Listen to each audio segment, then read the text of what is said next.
So it's making me nervous. Hmm. We're just gonna get autumn here.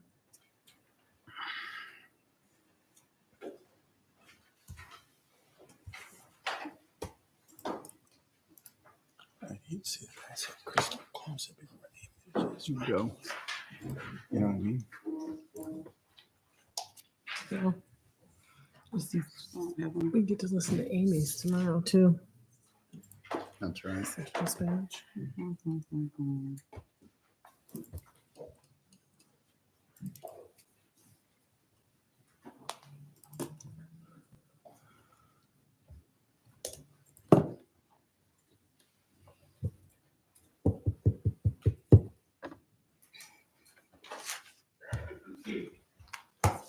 I don't have any network connections, so I don't even have the board packet. Going old school. Going old school. I decided you need Yeah, something well, different. yeah, we'll just go. Call the meeting to order. It's Montcalm County Board of Commissioners regular meeting for Monday, May 8th. We'll begin with the Pledge of Allegiance and please remain standing for the invocation. I pledge allegiance to the flag of the United States of America and to the republic for which it stands, one nation, under God, indivisible, with liberty and justice for all. Vice Chairman Peterson. Okay, today we have Pastor Paul Arnold from First Baptist Church here in Stanton to lead us in prayer, please. Let's pray. Heavenly Father, we thank you for this day that you've given to us. We thank you for the privilege that we have of being an American where we can have the freedom of speech. And I just simply ask today that you give these commissioners guidance and direction as they deal with the affairs of our county, and that we would be thankful that we do have a God who cares about us and loves us and wants the very best for the citizens of Montcalm County. In Christ's name, amen. Amen. Thank you.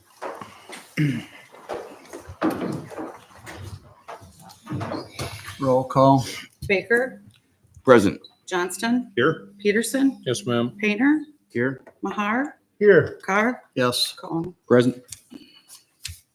Everyone's here. We have a quorum. On the agenda for tonight, I don't have any changes. Does anyone else? Mr. Chair. Commissioner Johnston. I would move to approve the agenda as presented. Support. It's been moved and supported to approve the agenda as presented. Discussion. If there's no discussion, all those in favor say aye. Aye. Opposed? Motion carried. Should have a copy of the meeting minutes of the last meeting, April 24th, 2023. Any comments, corrections, questions?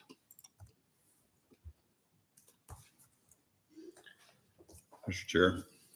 Commissioner Johnston. I'd move to approve the minutes from our April 24th, 2023 meeting. Support. It's been moved and supported to approve the minutes of the last meeting, April 24th, 2023 as presented. Discussion? If not, all those in favor say aye. Aye. Opposed? Motion carried. Public comments.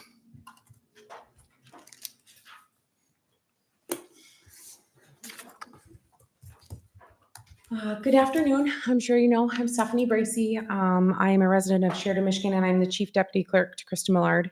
I run the Circuit Clerk's office out at the courts. I came here today not to try to sway anybody regarding the combination of the Vital Records Office and the Circuit Clerk's office. I've come today to explain that not only myself, but the other ladies in my office felt a little bit disrespected as county employees, specifically at a remark made at the board meeting on April 10th. During the last minute add to the agenda, about combining the clerk's offices, it was brought up that our clerk's office has all kinds of space and that our desks are just too big. But what really got me was that our desks are so big that we couldn't even get up around them to help someone. To me, that comment screams we're lazy, and that is not what we are out at that office. Maybe that wasn't the way it was intended to sound, but it makes me wonder if you all know what it is we do out at the circuit clerk's office and why it is that our desks are so big. You run the county, yet we've only seen a handful of you out at the court complex, not very many times. I'm not going to stand here and list all the job duties of our office expecting a pat on the back or a good job. It's part of our job. Those are our duties. That's what we get paid for. As far as a combination of offices goes, I would like to believe that the clerk and her staff's thoughts and requests to make such a move happen should be part of the plan. I also believe knowing what it is both Vitals and Circuit do in each office may offer some perspective into why we're suggesting the things that we are. I'm just curious, if we were to combine other offices, would you get input from other heads of departments, or would you just add it to the agenda without the chance for them to prepare any sort of response? I would like to add that I am not opposed to the combining of these offices. I just feel that it's worth something that shouldn't be taken lightly and not rushed. I will leave you with this. I enjoy my job and I take pride in my job. I like working for the clerk. I like working out at circuit clerk's office. And I will continue to work as hard at my job if these offices are combined. Thank you. Thank you.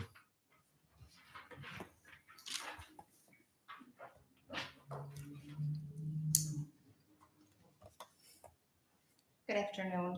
My name is Candace Thomas, Montcalm Township resident, but also a deputy clerk with the clerk's office. So first, I want to make it clear that the first portion of my comments are on behalf of myself as a Montcalm County resident, taxpayer, and voter. I believe that prior public comments made by Clay Thomas were misinterpreted as defending the clerk instead of just a tax-paying resident of Montcalm County with concern. My husband does not speak on my behalf. I have my own voice, which is why I'm here today. I'm not opposed to the combination either. What I'm opposed to is the board throwing out an idea from 6 years ago randomly at a public meeting and using the Veterans Affairs as a way to get it on the agenda without doing any research or having any discussion. I feel like that's just misleading to the entire county. I feel like you knew that doing this way, if there was any pushback from the clerk, that it could be spun to the media that the clerk just doesn't support the veterans. Do you know what comes with the combination? What revenue would be lost, the changes that would need to be made, and the cost to do such? We should be able to trust you guys and able to trust each commissioner will make the best decision for its constituents and of its district and the county as a whole, not based on personal agenda or feelings. Now, the second part of my comment is as the administrative aide of the circuit clerk's office working for Kristen Millard. I realize now that this combination idea resurfaced well before the meeting. Receiving emails the week before the meeting, asking how many retention rooms the clerks used, how much shredding we had, all makes sense now. This board, or at least the controller and some of the board, knew exactly what they were planning to do at that meeting. The day after the meeting, we go to retention, only to see that the plan is continuing to progress without being voted on. Rooms are being cleaned out, boxes stacked as high as me in hallways, covering doors that we need to get into. This is far from how a board should conduct business. All I ask is for some consideration. Talk to the employees, get their thoughts, opinions, suggestions. Who knows the office better than the people that are there for 40 plus hours a week? I think it's unfair to make a large decision without a full understanding of each department, how the employees feel, or seeing it for yourself. The lack of communication is appalling. I believe that this is an exact example of why there's such a distrust for politics and media. What happened to transparency? You can't sit in these chairs a couple times a month demanding respect and expecting that it be given without showing respect and appreciation to the people that are loyal and dedicated to working here. We're left feeling bullied and wondering what's next and who's next. Your decisions don't just affect the elected official or the department head. It trickles all the way down to the bottom. Lastly, over the last couple of weeks, I've heard just a couple passive-aggressive comments made by board member or members towards our clerk with regard to the combination, such as spirited debate, roadblocks, or she'll stick her feet in the sand.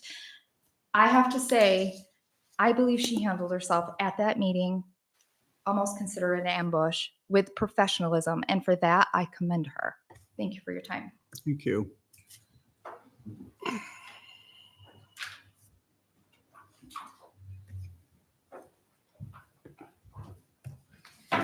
Hello, my name is Kennedy Kohler. I am a resident of the city of Greenville and a deputy clerk for the Montcalm County Vital Records Office. I am speaking today about the possibility of the combination of the clerk vitals and circuit court. I have worked in the vitals office for 2 years. Since I have taken my position, I have taken pride in keeping up on the retention schedule of our records. Our records include, but are not limited to, birth, death, marriage records, notary and CPL applications, DBAs, and election records. Currently, I do not find that there is enough room in the circuit court office for our staff and records to combine. At this time, I believe the Board of Commissioners needs to meet with the department heads and their staff to communicate about what is needed to help every county office to run properly. I would like to mention that I am in favor of the combination of the two offices. However, this is not something that should have been added to an agenda without speaking to their department and their staff. At the end of the day, if a move does happen, have we looked at all possibilities, such as if probate court moved to the juvenile office? This would allow our offices to be next to each other in the same building with a vault for our records. This move is not something that I believe can be completed in a week, and if a decision is made, there will be many factors that need to be put into place before the combination can be completed. Thank you for your time. Thank you.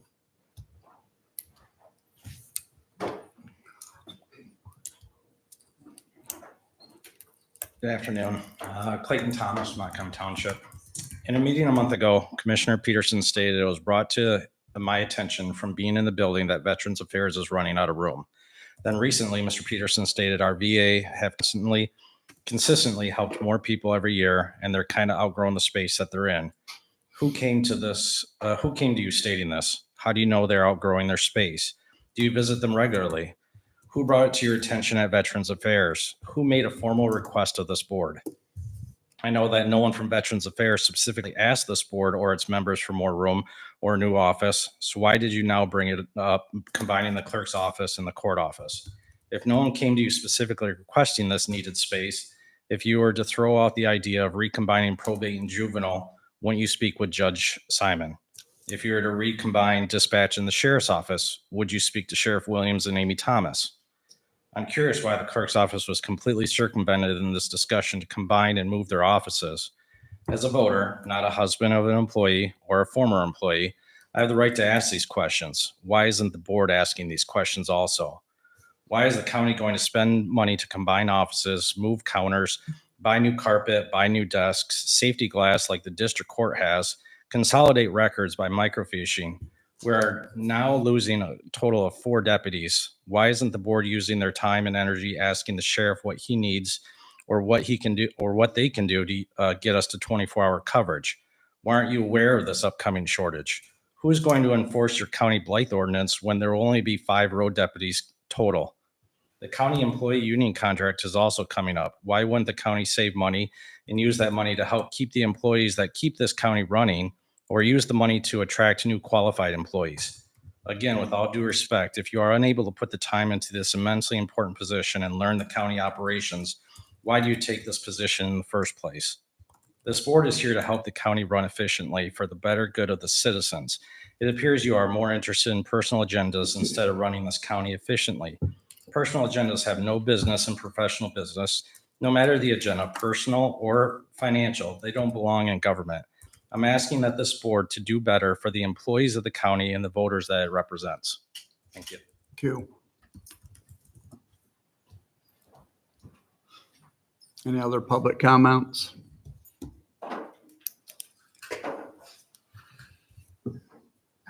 My name is Annette Mitchell. I'm a precinct delegate for Montcalm County District 2. And I was asked by our fundraising board to stop in here today and pass these out to all of you and encourage you to buy tickets to the Lincoln Day dinner. Okay. I'll just leave it. All right. Thank you. Any other public comments?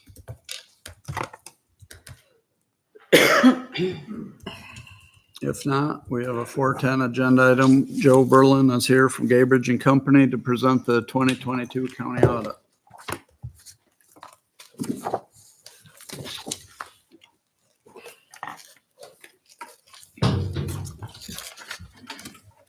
Welcome. Nice to be here. Good afternoon, and I thank the board for the opportunity to be here. And I will go through the September 30, 2022 audit report. I don't plan to cover every page. Hopefully that's not upsetting to anyone. But certainly if there's questions along the way, I'm more than happy to answer them. And what matters more than anything else in the entire audit report can be found on page 1. This is where we provide the opinion on the financial statements. And the second paragraph down, we state, in our opinion, the financial statements present fairly in all material respects the financial condition of the county as of September 30, 2022. This is referred to as an unmodified opinion. It's the gold standard. This is the highest level of an opinion that we can provide on your financial statements. It means that we were provided a set of financials, and we worked with various third parties, the state of Michigan, various financial institutions. We confirmed, verified the numbers that were provided to us, and accordingly, we provided a clean opinion on your financial statements. Always should be the county's goal to have a clean opinion on your financial statements, but certainly means something to achieve that. Working through the rest of the report, we go now to page 6. This is the first page of management's discussion and analysis. And I would think of this as being the Cliff Note version of the entire audit. Here we've got about 10 pages of financial highlights. We can see 2-year comparative information, again, an idea just to see some context as for the direction that your finances are trending for the past couple of years. And then there's narrative explaining reasons behind some of the more significant changes in your finances. So the first financial highlight, the first bullet point shows that if we took all the assets of the county and we sold all the assets, we paid all the liabilities, there'd be about $37.4 million left over. It's referred to as net position. It's a theoretical number. In the corporate world, we would call this equity. That number, it is theoretical, but what does matter is the change in the net position. The $37 million includes buildings and infrastructure, equipment, things of that nature, items that aren't necessarily spendable.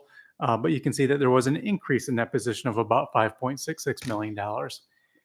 So if a reader of the financial statement asks the question, is the county better off financially at September 30, 2022 compared to September 30, 2021? The answer is yes, by about $5.66 million.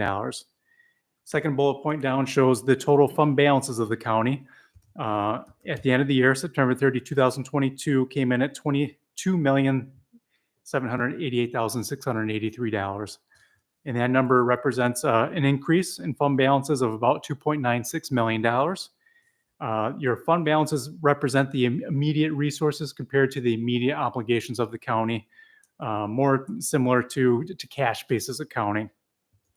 So an increase of $2.96 million means that basically the county had about $2.9 million more cash come in compared to cash going out during the course of the year. Third bullet point down, now we're looking just at the general fund. And we can see that the revenues exceeded the expenditures in your general fund by about $2.35 million during the course of the year. And the unassigned fund balance of your general fund was $15.57 million at September 30, 2022. If we divide that by the annualized general fund expenditures and transfers out, the county has about 78.5% unassigned fund balance. In other words, about 9 months worth of reserves sitting in your unassigned fund balance at September 30, 2022. Not too much, not too little, very healthy financial condition at September 30, 2022. And then that last bullet point shows the total debt of the county decreased down to $2.6 million. The change in your long-term debt was a reduction of about $830,000 during the course of the year. Next, if you go to page 10 of the management discussion and analysis section of the audit report, this shows comparative revenues and expenses for the past 2 years of the county. And if you go to the second to last column, 2022, you can see that the total county revenues came in at about $40.6 million. That compares to about $33.6 million during the previous year. The biggest reason for that change, the increase in your revenues, were the ARPA funds that the county received and recognized the revenue of. That was about $5.9 million of additional revenues that the county was able to recognize during the fiscal year ended September 30, 2022. And then if you look at your total expenses, they came in at $34.95 million. That's about 5-6 rows up from the bottom, and that compares to about $23.6 million for the 12 months ended September 30, 2021. So a significant increase in total expenses. As I've been mentioning in years past, there have been millions of dollars that of deferred inflows related to your pension plan that expired in 2021. So now your expenses are up as a result of that. It's not additional cash going out. It's just that we had these deferred gains that happened in 2017 that stopped in 2022. So your expenses were being pulled down in the previous year as the county was able to amortize those deferred decrease in pension expenses.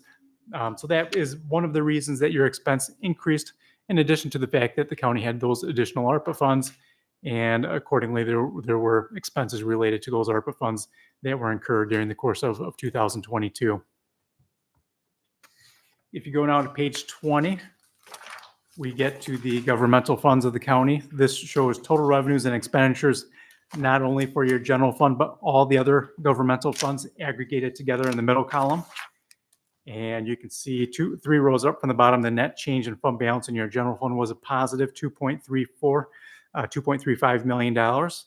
And the middle column shows that all the other governmental funds had an increase in fund balance of about $613,000 during the fiscal year ended September 30, 2022. And then the very last column, total governmental funds, you can see the increase in fund balances across all funds of the county came in at $2.96 million at September 30, 2022. Now, if you go all the way to page 63, we get to an 8-year comparative schedule of your net pension liability of the county. And when we look at the first column, we can see that as of December 31st, your pension plan year end is a calendar year end versus the fiscal year end of September 30. So we use the calendar year end results to measure your net pension liability. The total pension liability, about 1/3 of the way down the schedule in the 2021 column, came in at $33.7 million at December 31st, 2021. That compares to about $28.5 million of total assets. That's about 2/3, maybe 3/4 of the way down. And the difference between your total pension assets and your total pension liability is $5.2 million. That represents your total, the county's total net pension liability. And if we take your total assets and divide it by your total pension liabilities, the county is 84.5% funded. On average, our clients are about 70%. In the state of Michigan, the Michigan Department of Treasury has a minimum expectation of 60%. So you guys are 24.5% better than that minimum level that Treasury expects, and about 13, 14 points better than average when we look at the average funding percentage of our clients. So healthy funding percentage. If you look at the net investment income during 2021, halfway down the page, you can see that the county had about $3.6 million of positive gains on investments during 2021. We don't know what it's going to look like in 2022, but we know it's going to be a decrease. So we're going to see a net investment loss during 2022. So we're not going to see the same types of returns. We might see a decrease in your funding percentage on next year's audit report because of the poor market returns during 2022. So just something to be aware of. Another item that has been persisting for the past 3 years. 5 rows down from the top, you can see the change in assumptions for each of the past 3 years. You've seen an increase in your total pension liability because of an increase or a decreased long-term expected rate of return on your pension assets. So the MERS Retirement Board keeps on decreasing that long-term expected rate of return. That's pulling your total pension liability up. In addition to that, they made some changes in the demographics of your plan. So altogether, the past 3 years, there has been about a $3.2 million unfavorable change in assumptions that is pulling up your total pension liability. Still, you're trending in the right direction. You can see that your planned funding percentage was 84.5% compared to 79.4% 1 year ago. So that certainly is trending in a positive direction. And now if you go 2 more pages to page 65, we get a look at a very similar result or a very similar schedule for your retiree healthcare.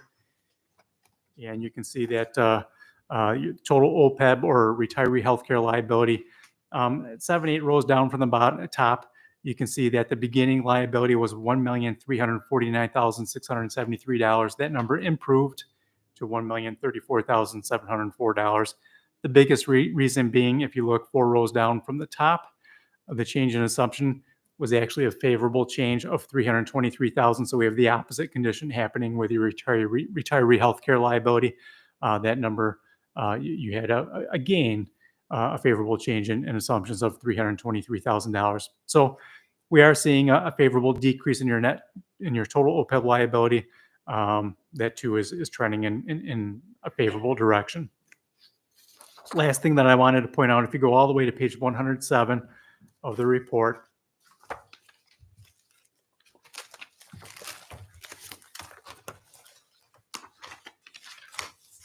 this is the county's schedule of findings and question cost. And this shows not only the opinion on your financial statements, which is the very top row here. If you go about halfway down, you can see that we actually issued 2 opinions on your financial statements, the second one being unmodified or clean as well.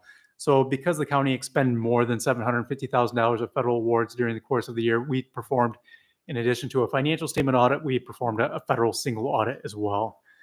So we looked at about half a dozen different compliance requirements over your ARPA funds. This year, we looked at your American Rescue Plan Act funds. That was our major program. We made sure that the county received and expended those funds correctly in accordance with all the grant terms and requirements. And we found that the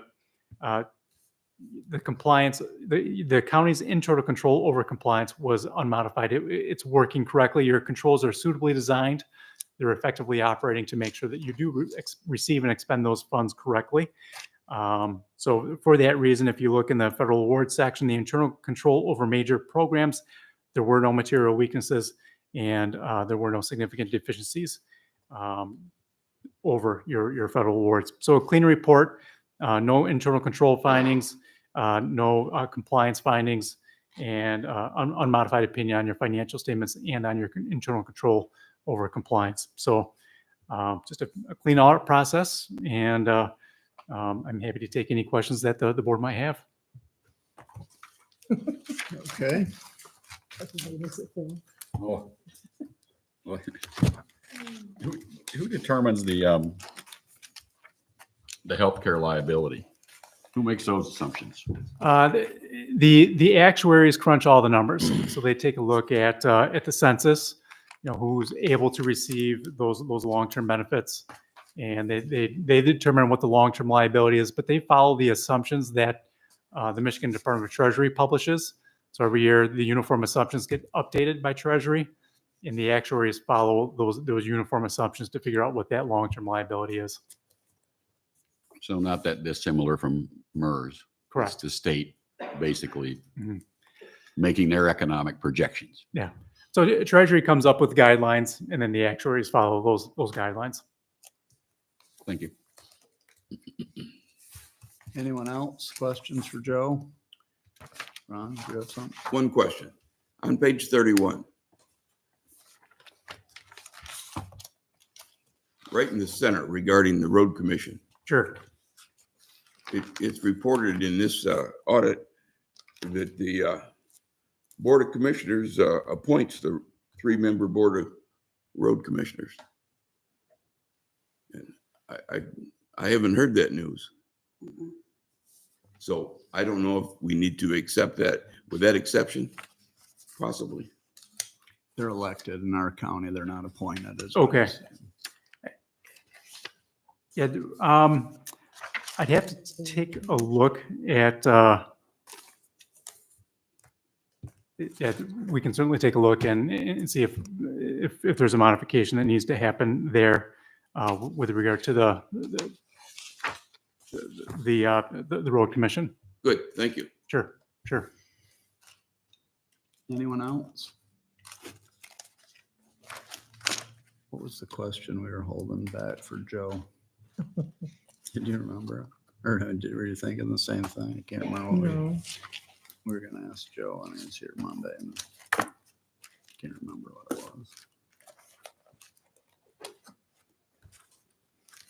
was. Well, I remember this. We had something for you, but I can't remember what it was. Mr. Chairman, Sure. one of my sort of pet concerns is whether our reserves are too high or too low. You said we have about 9 months of operating cash, right? Sure. And that's neither too high nor too low. Right. It's kind of in the sweet spot Yes. based on your experience and your client base. Yep. There's seasonality with cash flows. You've got the timing of cash coming in from property taxes. All of the grants that the county has are reimbursement driven grants. So first the county expends the funds and then they get reimbursed 2-3 months later by the granting agencies. So fairly common to be right around 9 months of reserves for those reasons. Thank you. Controller remembered our question. That's Okay. sort of along the lines of Phil's questioning on the fund balance. We had wondered for some time since the meltdown, I guess, at what point, what number was a viable number to start taking money from the delinquent revolving tax fund as a, what's the term? Surplus, declare a surplus. Do you have an opinion on what a number would be that we should leave there? At a minimum, the amount that is needed to cover those delinquent taxes, so that the county is able to settle with all the townships without having to borrow. That's a good place to start, and then ultimately just depends what everybody's comfort level is, the treasurer's comfort level is, in terms of what that appropriate level is. We've seen counties with all kinds of different approaches. It just depends on what the various cash flow needs are, what type of projects are coming down the pipeline, how predictable the amount is at settlement time each year. So there's not any one standard that. I don't know that there's a rule of thumb that I've necessarily seen. It kind of varies from county to county. Okay. All right, anyone else? I guess you did a good job of explaining it to us. Thank you. All right, thank you. Good news too, right, Joe? Yes, definitely. Thanks, Joe. Sure.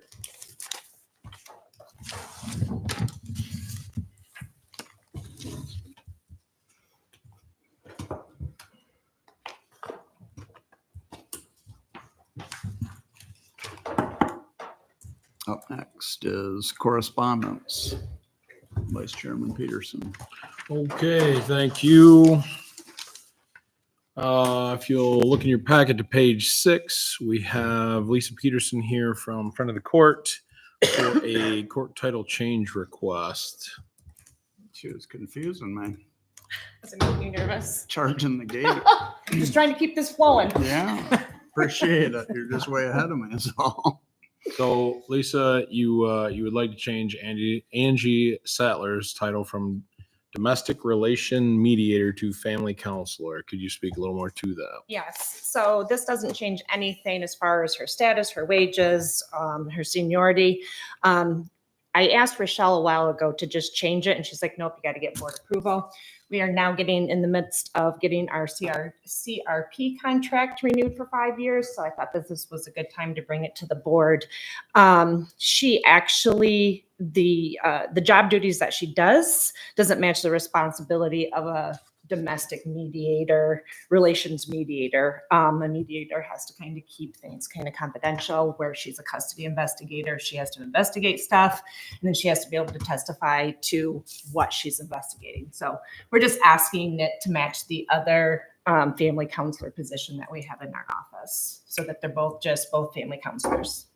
So is this going to come with, we change Angie to a family counselor and then you refill the domestic relation mediator, or are you just doing away with that? Not at all. Okay. So we have a family counselor and we had a domestic relations mediator, and we just both want them to have the same titles. So instead of one of each, she'll have 2 family counselors on the staff and so on. Okay. Changes nothing but just the title. Any union ramification? Non-union. So Non-union. Perfect. Does anybody else have any questions for Lisa while she's right here? Seems pretty cut and dry. If there's no questions, then I would move to authorize the Montcalm County Friend of the Court to change Angie Sattler's job title from domestic relation mediator to family counselor. Support. It's been moved and supported to authorize the Montcalm County Friend of the Court change Angie Sattler's job title from domestic relation mediator to family counselor. Discussion. Hearing no discussion, all those in favor say aye. Aye. Aye. Opposed? Motion carried. Thank you. Lisa. Okay, next up, Autumn is here for animal control. It looks like she's got 3 of them on the docket. First one is a grant for Commissioner Baker's favorite, cat tower and new cat enclosures. Autumn, would you like to speak a little bit more to the? Yeah, we had a grant covering the new purchase of the cat tower and cat cages. They were unable to cover the cost of the shipping for them. They come from 2 different companies. The enclosures come from one company and then the tower for another. And it just wasn't in our budget to cover the shipping, which is way more than I would ever anticipate. So how much does the grant, how much is this covering for the tower and the enclosures themselves? The grant is covering the purchase of the enclosures, which was, I believe, like over $12,000. And then the cat tower was over $2,000. So the shipping for both would be about $2,000 for both. Does anybody have any questions for Autumn on this? Where are they coming from? One is coming from Texas, and the other I'm not sure. The price says in here. Well, it sounds like it's far enough away that we're not going to send somebody down there to grab it. So. Texas and something, yeah. Are these internal? They're not a standalone. None of this is outside, is it? No, they're all inside. And we used to have these things, correct? Yes. We had something. Right. Does anybody else have anything for Autumn on this? Where's the money come from for the shipping? It'll have to come from her budget because the grant can't cover it. So But she just didn't have a line item. You've got the money, you just didn't have a line item? no, she doesn't have the money. That's why we're asking. If she had money, I'd have just let her do it. Where But do she's we- going to be over budget. So you guys need to either allow it or disallow it, and then I'll have to do a budget amendment if you allow it. And we'll just take it out of contingency or Yeah, capital improvement? or yeah, or some other revenue line. Interest can offset it. We're making buku bucks in interest. Anybody else have? Oh, I wanted to ask Brenda, these next 2 items, are they also, Same they're situation. not yeah. in the budget? They're not in the budget, right? Be funded, do we have contingency funds for this sort of thing? Yes. Anybody else? Going once, twice sold. I would move to approve the shipping costs of $428.87 and $1,600.50 for a cat tower and cat enclosures. Support. It's been moved and supported. Discussion. Hearing none, all those in favor say aye. Aye. Opposed? Motion carried. Okay, next up is Autumn is asking us for approval to continue with purchasing of a ballistic vest for the new animal control officer. You can talk to it if you want, but I don't think there's too much to say. Well, Not a whole lot. I hired another part-time animal control officer, so she just needs to be fit with her new ballistic vest, which I've already had her fitted for and everything. And I just need the approval to continue with the purchasing of it. Does anybody have any questions about that? I wasn't aware that they even wore those. So anybody, you've got one and the other Mhm. employees wear those on now? How long have I've you had guys? one for Kennel attendants don't. Right. kennel If attendants, people out don't on just their own. the our animal control officers are on the road. I've had one for 6, 7, 8 years. Okay. What is your policy with that? Do you wear it at all times? Mm-hmm. Yeah. Anytime we're on the road, we wear them. Except for at board meetings. Yeah, I didn't wear it Oh. here. Feel safe. I can go get it if you'd like. Feel though. safe up here. Anybody else have any questions about this? If not, I would move to approve the purchase of a ballistic vest for the new animal control officer, not to exceed the amount of $874. Was there support? Support. It's been moved and supported. Discussion.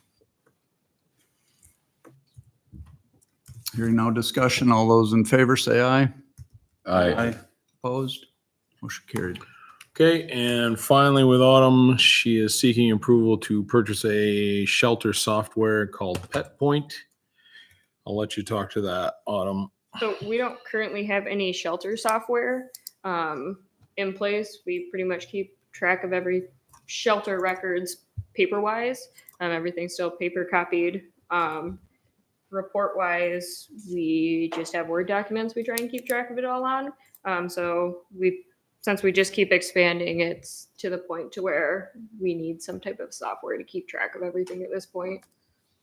I did quite a bit of research into different softwares. PetPoint seemed to be the one that would do everything that we would need as far as logging complaints, animal bites, animal intake, keeping track of medical. It doesn't cost anything from year to year, just a one-time fee that they quoted me $1,500, which would cover the customization of the software to us and then training for everyone for it. Has anybody got any questions about the Pet Point software? I'm just curious why it needs to be customized. They make different modules. I guess they have different agencies that need different things. Some use it for like health clinics, so they would need more in-depth tracking than we would need. Some do licensing, which we didn't need licensing, so it costs less than others. So it sounds like modules or something that they would add or not include, or Mm-hmm.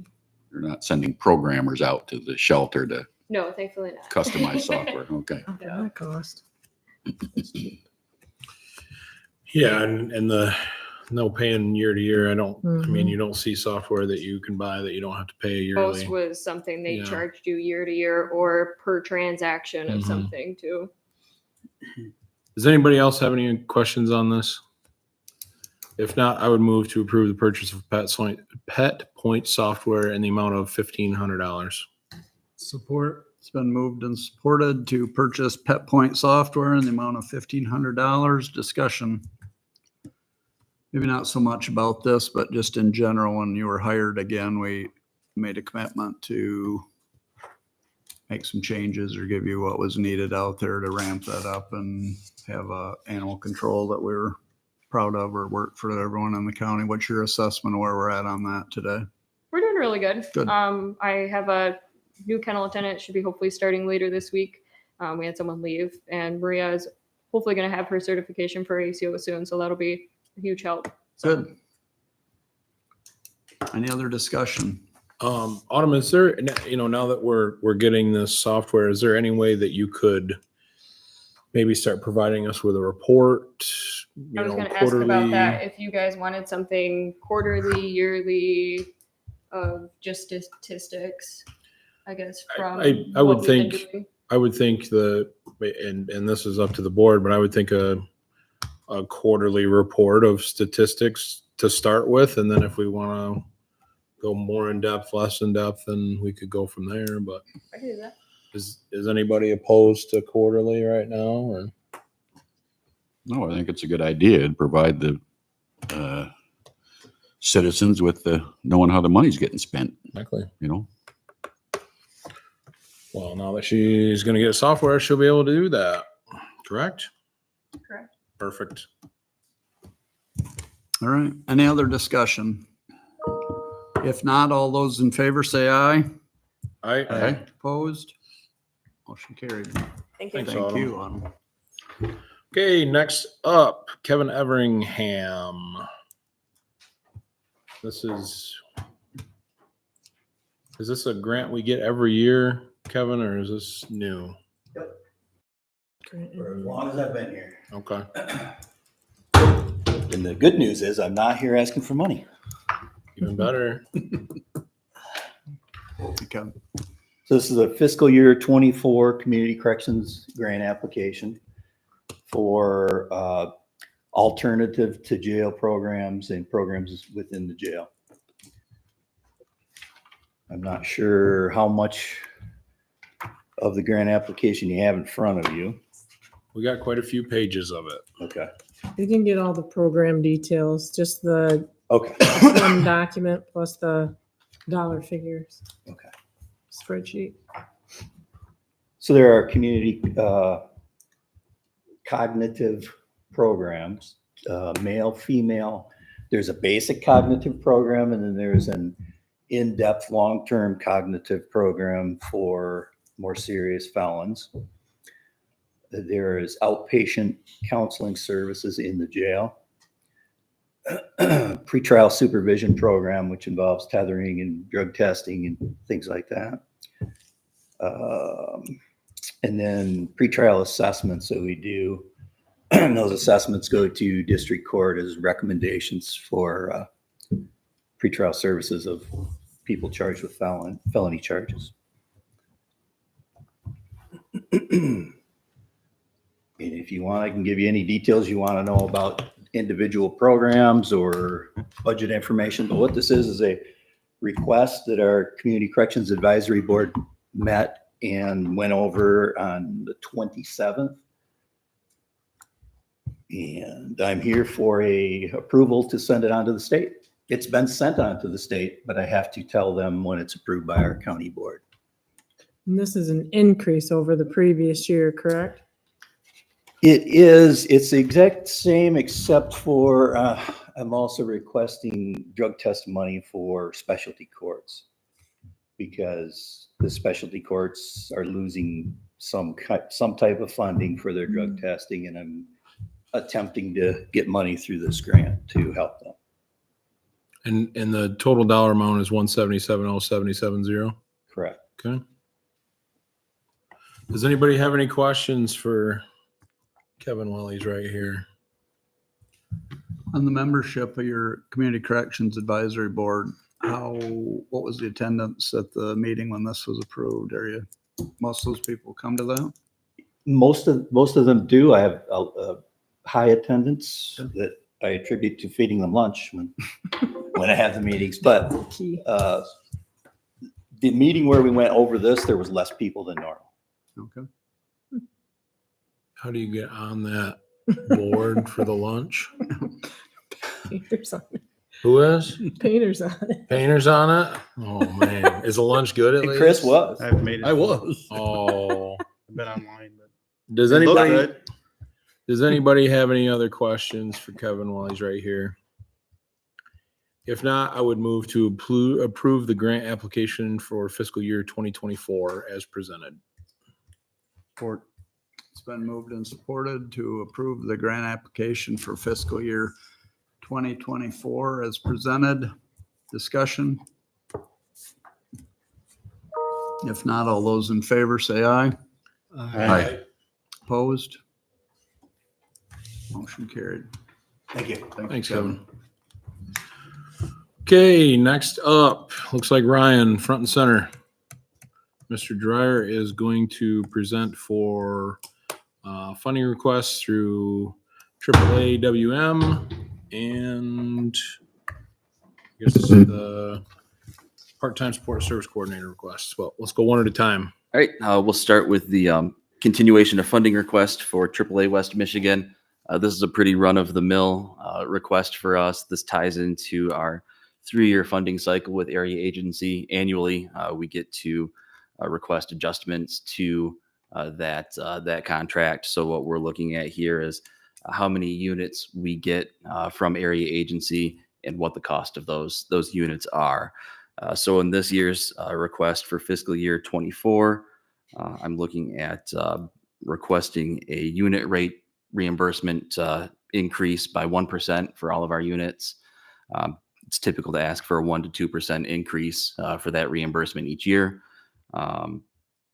Additionally, I am looking at asking for a 15% increase in the amount of units that we have for our respite services, because currently in this fiscal year, we're on track to exceed the amount that we've been granted from area agency. Business is going well with that particular service.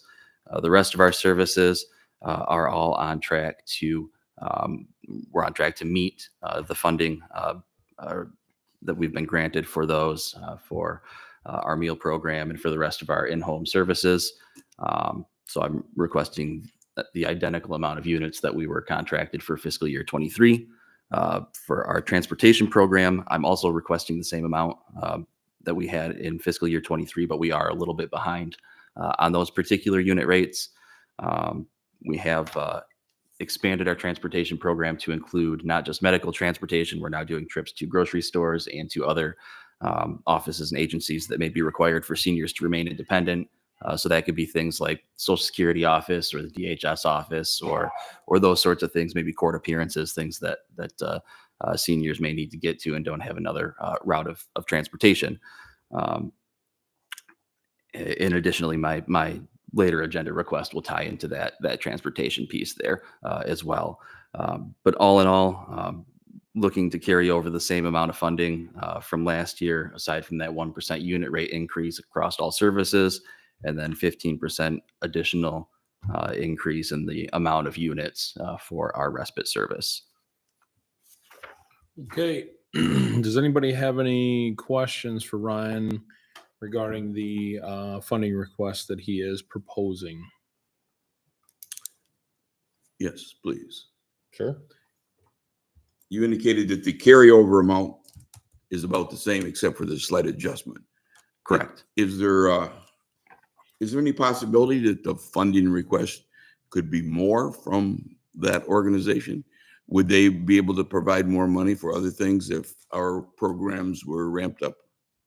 There is typically what they do is at the end of a fiscal year, if there's leftover funds. So if another county hasn't spent the funding, they'll reallocate those funds amongst counties that have done well in terms of meeting their award. Okay, anybody else? Okay, well, if I don't hear any other discussion, then I'll move to approve and allow for signatures the proposed AAA WM fiscal year 2024 Older Americans Act continuation. Geez, old Pete, I had a lapse of funding request. Support. It's been moved and supported. Discussion.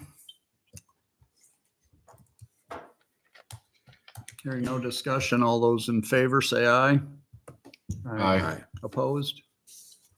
Motion carried. Okay, next up, Ryan is here to talk about the part-time support services coordinator he is requesting. All right, thank you. So I was here a couple months ago regarding a different position that we were looking at adding to the office, which was a full-time transportation coordinator. This request is to address the same issue, but kind of taking in some of the feedback that I received on the prior request and looking to present something that may be a little bit more palatable to some folks that had at least some concerns or some objections to that initial request there. This request was approved by our executive board on a vote of 4 yes votes, 2 abstaining votes.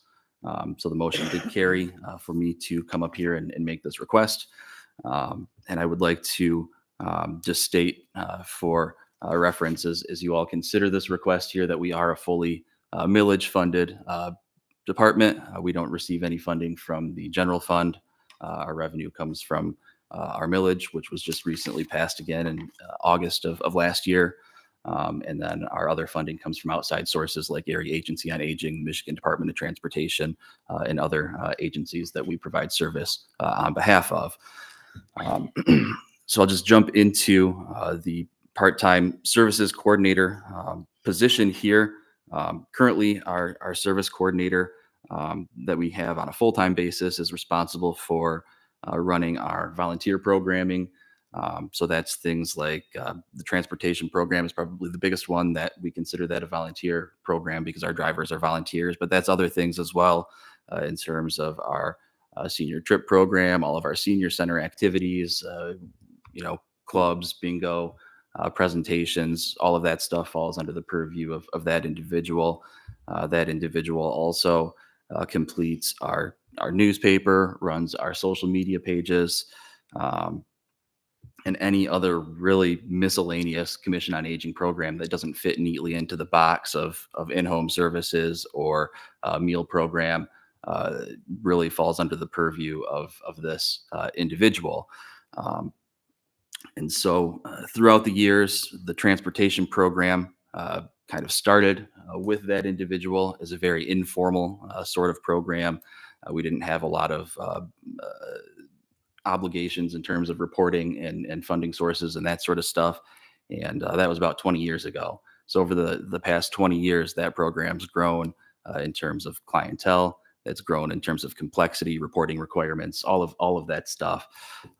And so for a period of time, the program shifted to the office assistant in the Commission on Aging, running a large amount of the program there. And during my tenure in the office, which has just been 4 years now, we've had an individual who was in that office assistant position, completely burned out, resigned from the position, citing too much transportation work on the plate there, and didn't have a desire to continue in the position.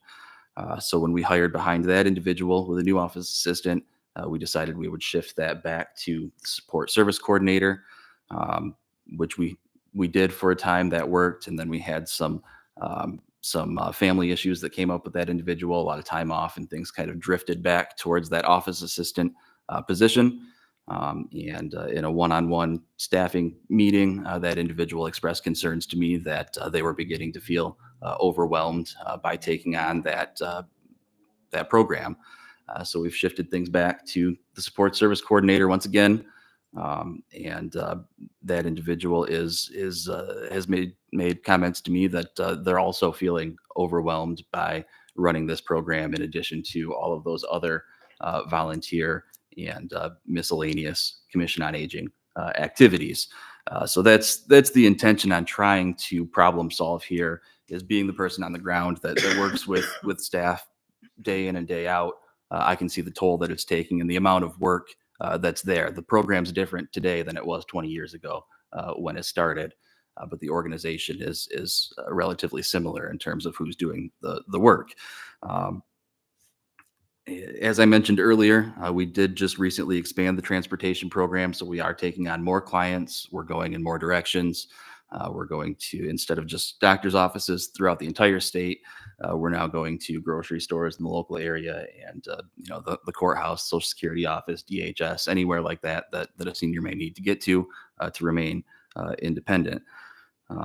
On average, we're booking about 30 trips per week for folks under the transportation program. And the work doesn't stop. It's getting more and more busy in that program, which is a good thing. As I mentioned in the prior request, we are slightly behind on our transportation funding there. So by expanding the program, we're hoping to get that caught up again and be able to fulfill, or at least nearly fulfill, the amount that we were granted from Area Agency on Aging. We attempted to hire a full-time transportation coordinator back in March. That passed at the COA executive level, but it ultimately was tabled at this level here. And so this is my way of looking at addressing the situation differently. I did hear some feedback there of, well, maybe we should just hire somebody to deal with, senior center activities and that sort of stuff. And that's exactly what I'm requesting here, is a second support service coordinator. This one would work on a part-time basis, up to 29 hours per week. And the workload that this individual would take on would primarily be all of the non-transportation duties that the support service coordinator currently handle. So this person would do volunteer recruitment. This person would do volunteer onboarding. This person would set up all of our activities, would run our social media pages, help with the newspaper, and really in a pinch would fill in for volunteers. A lot of our programs we set up, then we have a volunteer run the program. And there's a lot of work that goes into trying to keep track of some retired folks who have volunteered to run a program, and then something comes up, they change their mind, they don't show up, and the program will fall apart unless we have somebody available to step in and run that in their absence. So this person would be kind of a jack of all trades in a lot of ways. They'd be able to run all of these programs, and just like we do with any staff member, we cross-train amongst programs, so they would be able to help in every corner of the office there. Starting wage for the position would be $17.16 per hour. The annual estimated cost is about $39,145. That would be with no benefits, as it would be a part-time position. We have a very healthy fund balance that would be able to absorb the cost there.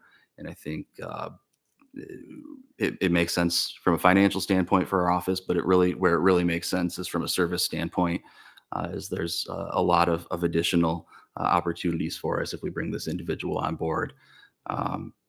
For example, we have, separate from our transportation program, we have a senior trip program, which is like fun trips where we go to restaurants or we take folks to a show, that sort of stuff. A couple of years ago, we were running a trip every month, every other month. This fiscal year, we've done 2 trips.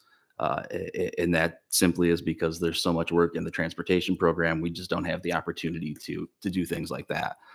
If we get somebody on board that would be able to really take the lead on that, I think we'd be able to get that program back up and running on a regular and consistent basis. This request isn't anything about laziness or reducing workload of staff, although that is a benefit in terms of the workload, because I think it is simply too much for one individual to take on at this point. But it's more about serving the seniors of Montcalm County, utilizing the funds that the voters have consistently authorized for us to utilize to serve the seniors of the county. Okay. I guess first I would like to say I appreciate you coming back with a alternative solution to the full-time transportation program coordinator. It's refreshing to see that. Also, now that I'm 40, do I qualify for the senior trips or no? You could Or I can go to volunteer. bingo. If you run as a volunteer, we'd let you join. Does anybody have any questions for Ryan about the part-time support services coordinator? Brenda said they do have, or shook her head when he said they do have enough in there. Yeah, if you look on page 76 of that audit, you'll see how much surplus he had over expenses last year. It was in excess of 150,000. I think it was determined at the last meeting that he had enough surplus to fund the first ask, which was more than this, but we shot it down for other reasons. In that,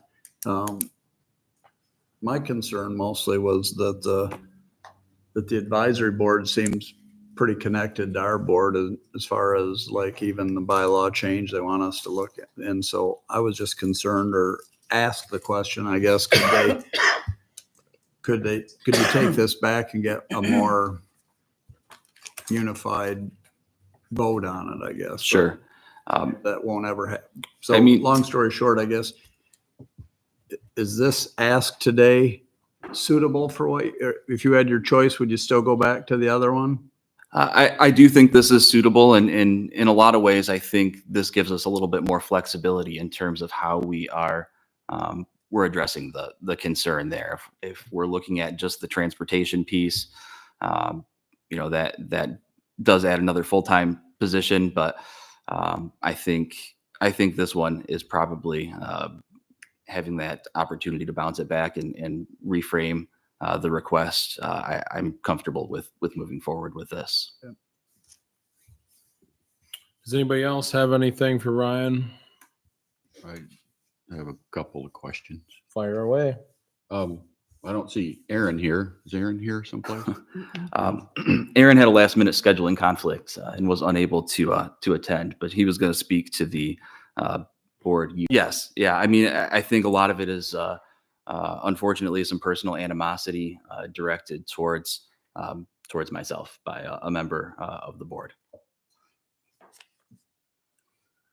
Personal animosity by somebody on the board. Okay.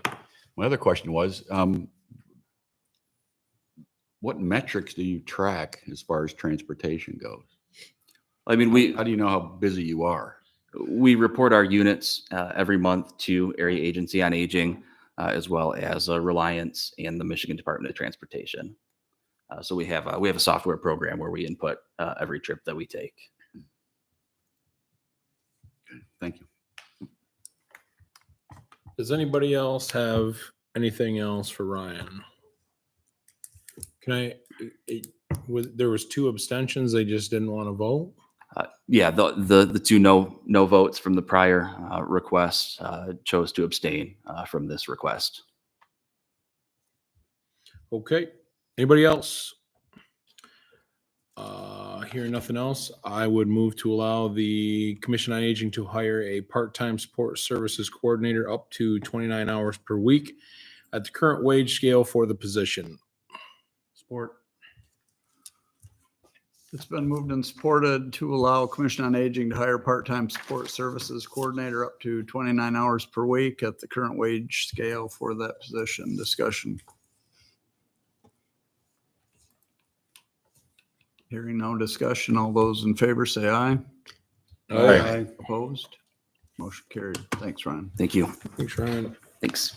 Okay, next up, the newly appointed Register of Deeds has a staffing request. Is that warm in here or is it just me? Oh, Stuffy. Little stuffy. it is 74 degrees in here. Good afternoon. As Adam stated, I'm here to make a staffing request. We are currently budgeted for 4 employees in the office. With the current economy, future outlook, cooling housing market, the knowledge and efficiency of my current staff, I feel that we can continue to provide a lean, smooth running office with just 3 of us.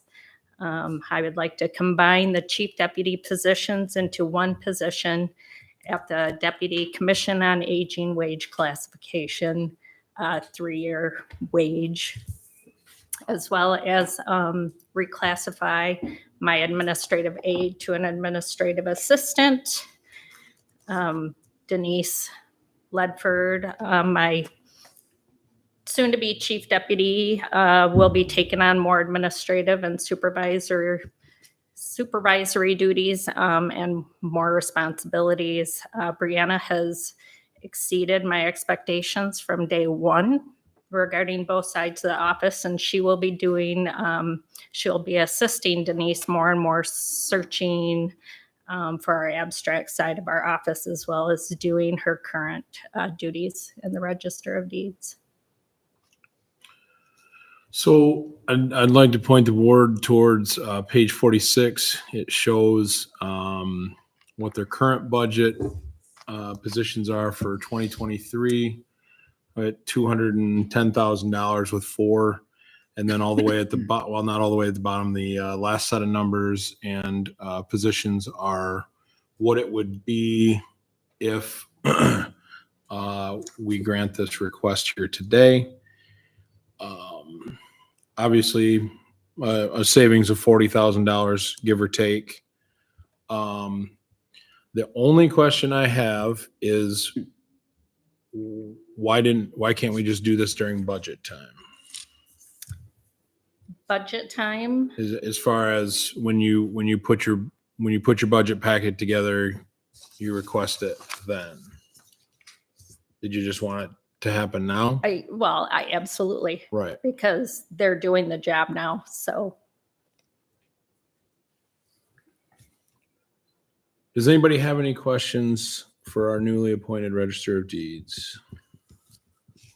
I just Got a wanted- few. Oh, yeah, Go ahead, Phil. Oh, so how many people are there now? There's currently 3 of us. There were 4. There were 4. One Now there's person 3. left, right? Yep. You want to keep it at 3 and basically bump up the 2 people that are still there. Yes, because we are that's kind of taking big. on more workload with the lesser of us now. So if we kept it the way it is, we'd save even more money.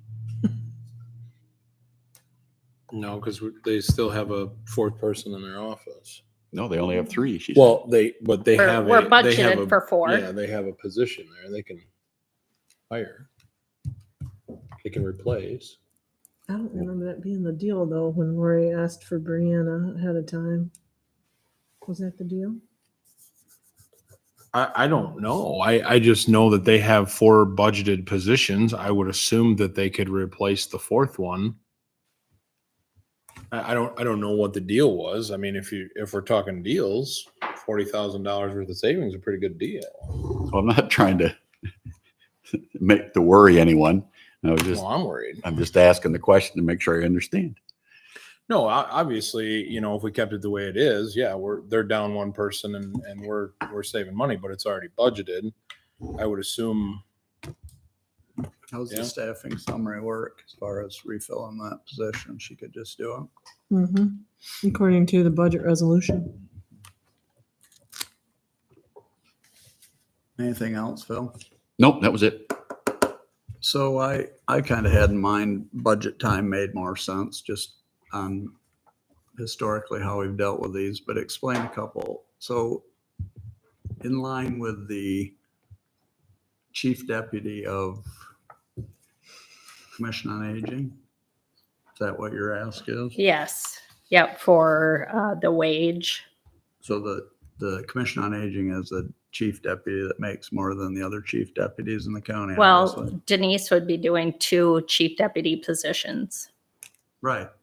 No, I get that. But my concern is that the other administrative offices in this building have a chief deputy that would be me too tomorrow if we did this. But you're trying to get it aligned with one that's currently in place at the Commission on Aging. Well, she's going to be doing 2 different chief deputy positions. So, I mean, what I would be asking her to do for nothing would not be fair. No, I'm with you. I'm just, how did we get a Commission on Aging chief deputy that's different pay than the other chief deputies? All of the other deputies for the appointed department heads are different than the deputies for the electeds. So the deputies for the 4 elected officials all fall under one pay scale, and they have as long as I've been here anyway. And then over time, as departments have wanted, the appointed departments have wanted a deputy, they've requested that, and we've set a scale for them that didn't align with that one. What the rhyme or reason was, I don't know. I wasn't in this chair then. Because we have a deputy commission on aging one, we have a deputy building inspector, deputy mess director. They're all different than those other. I don't want it to be lost on the board that we are talking about boosting pay for some, but we are saving an entire person $40,000 just the way it's budgeted right now, plus the benefits, which I don't know exactly what benefits would cost. 12 to 13%. Okay, on top of so that. Is that the only office that had 2? Mhm.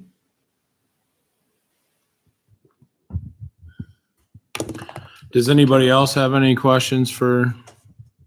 I want to make sure I understand Pat's concern that there's other deputy people with this title 3 other ones. that will be making less than what she's proposing.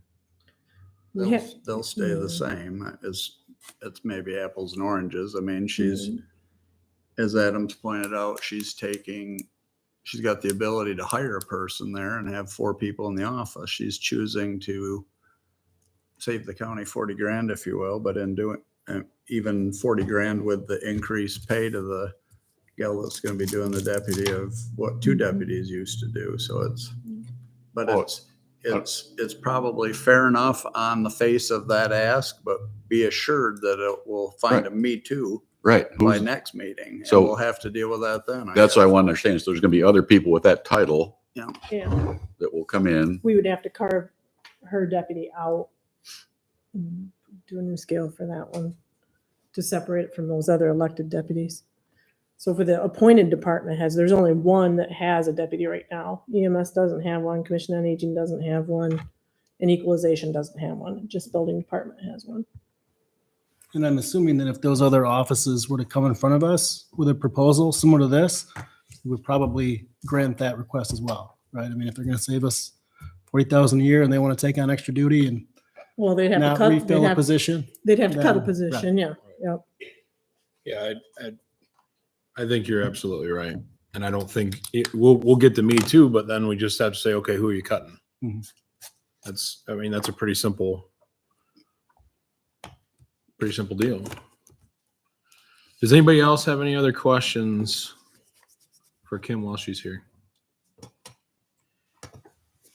If not, I will try to get this motion out. I move to combine the chief deputy positions into one chief deputy register of deeds / abstractor at the same wage classification as the deputy commission on aging director, year 3 wage.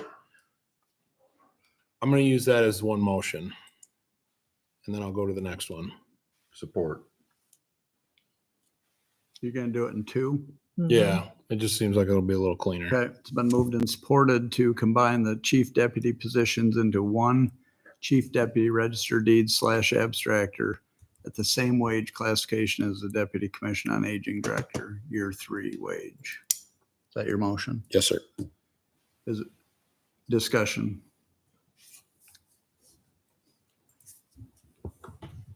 Chief deputy is, what's the title or what's the classification of the employee that would be in an office below the chief deputy? Is there a deputy? Not in these offices. I mean, they get deputized, Yeah, so we I get guess deputized, yeah. officially they are kind of, but they're not in their title.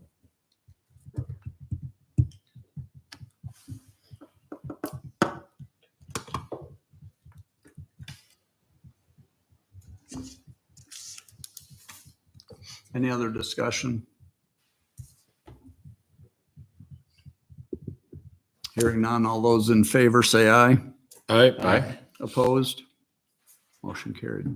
Okay, I'd also move to reclassify the administrative aide Brianna Hendrick to an administrative assistant at the 1-year wage. Support. It's been moved and supported to reclassify the administrative aide in the register of deeds office to an administrative assistant at the 1-year wage. Discussion. If not, all those in favor say aye. Aye. Opposed? Motion carried. Thank you. Thank you Thanks, so much. Tim. Okay, thanks. Okay, we're about 3/4 of the way through here. Next up, Veteran Service Fund request. Trevor.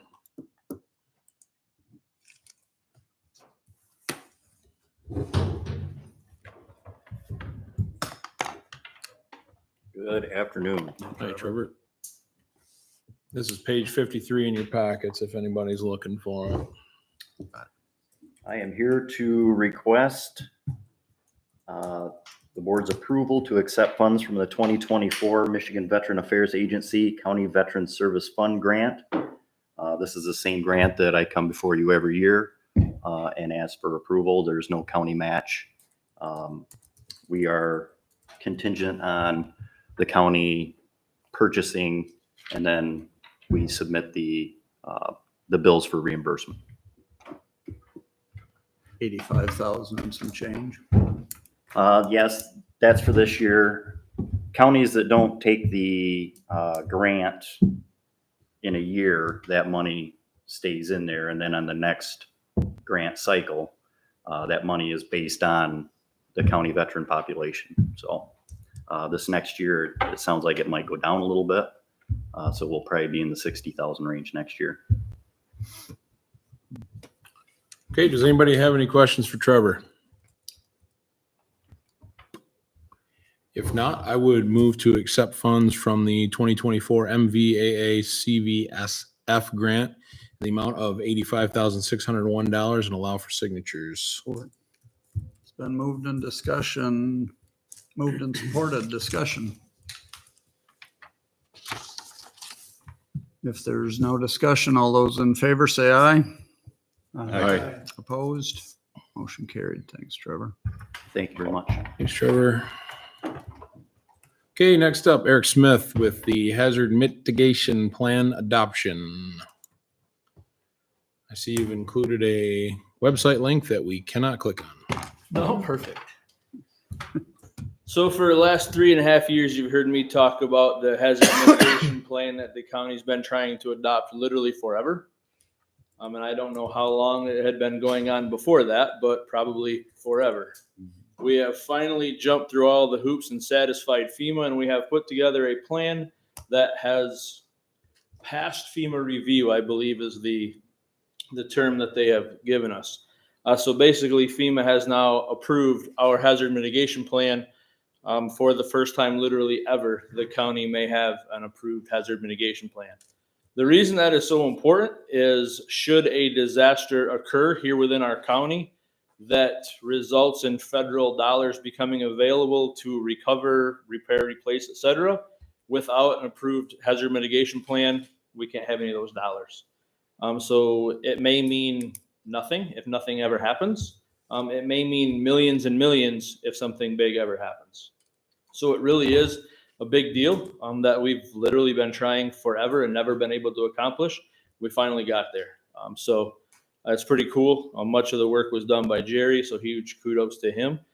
The process is the county board has to approve the plan. Once the county approves the plan, and all we have to do is just send them a copy of the minutes that says that it's been approved. So if the minutes are approved next meeting, Chris can sign the minutes, we can send them. Then each of the local municipalities has to adopt the plan as well. And we are currently working with FEMA and MSP to put together a draft resolution that we can take to each of the local municipality meetings and get them to adopt it as well. Once they're done, we submit everything. We will officially have the first federally approved hazard mitigation plan in the county's history. So kind of a cool thing, been a long working process. Literally hundreds of hours of work have gone into putting this document that is literally hundreds of pages long, but we're there. Great. Okay, does anybody have anything for Eric on the hazard mitigation plan? So we have to adopt it, but then all of the municipalities have to adopt it in the county as Apparently, well? yep. And they had some skin in the game early on. They all had to agree to do what? So everybody was allowed input, and part of the process, we had to post it out there for all of the stakeholders and everybody to be able to review. That's why it's been on our website since 2020 or 2021, sometimes when we first put it on our website and put it out there that our plan was there for everyone to review.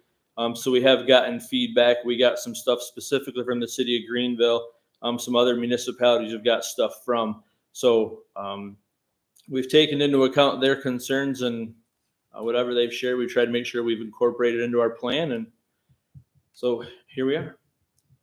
What was the statistic when we were working on this early on about how infrequent a county qualifies or gets? How many of the 83 Michigan counties are in the same position with a plan? I do not know that. Probably quite small. Yeah, I'm not really sure. I've just been working on ours. I really don't have any idea what other counties are here, there. A long time ago, it was very small. I don't know if anyone else got successful in the last 10 years, but. Yeah, I'm not really sure, honestly, but I'm pretty darn proud of the fact that we got ours there. Absolutely. Anybody else have anything for Eric? Congratulations. Yeah, good work. Yeah, good work. It's a lot of work. Thank A Jerry lot as of well. work. All right, I would move to approve the Montcalm County Hazard Mitigation Plan. Support. It's been moved and supported to approve the Montcalm County Hazard Mitigation Plan. Discussion. Hearing no discussion, all those in favor say aye. Aye. Opposed? Motion carried. Thank you, Okay, Eric. thanks. There. Okay, next up, Grand Valley Metropolitan Council request. Looks like Brenda's put something in the packet for you on page 60.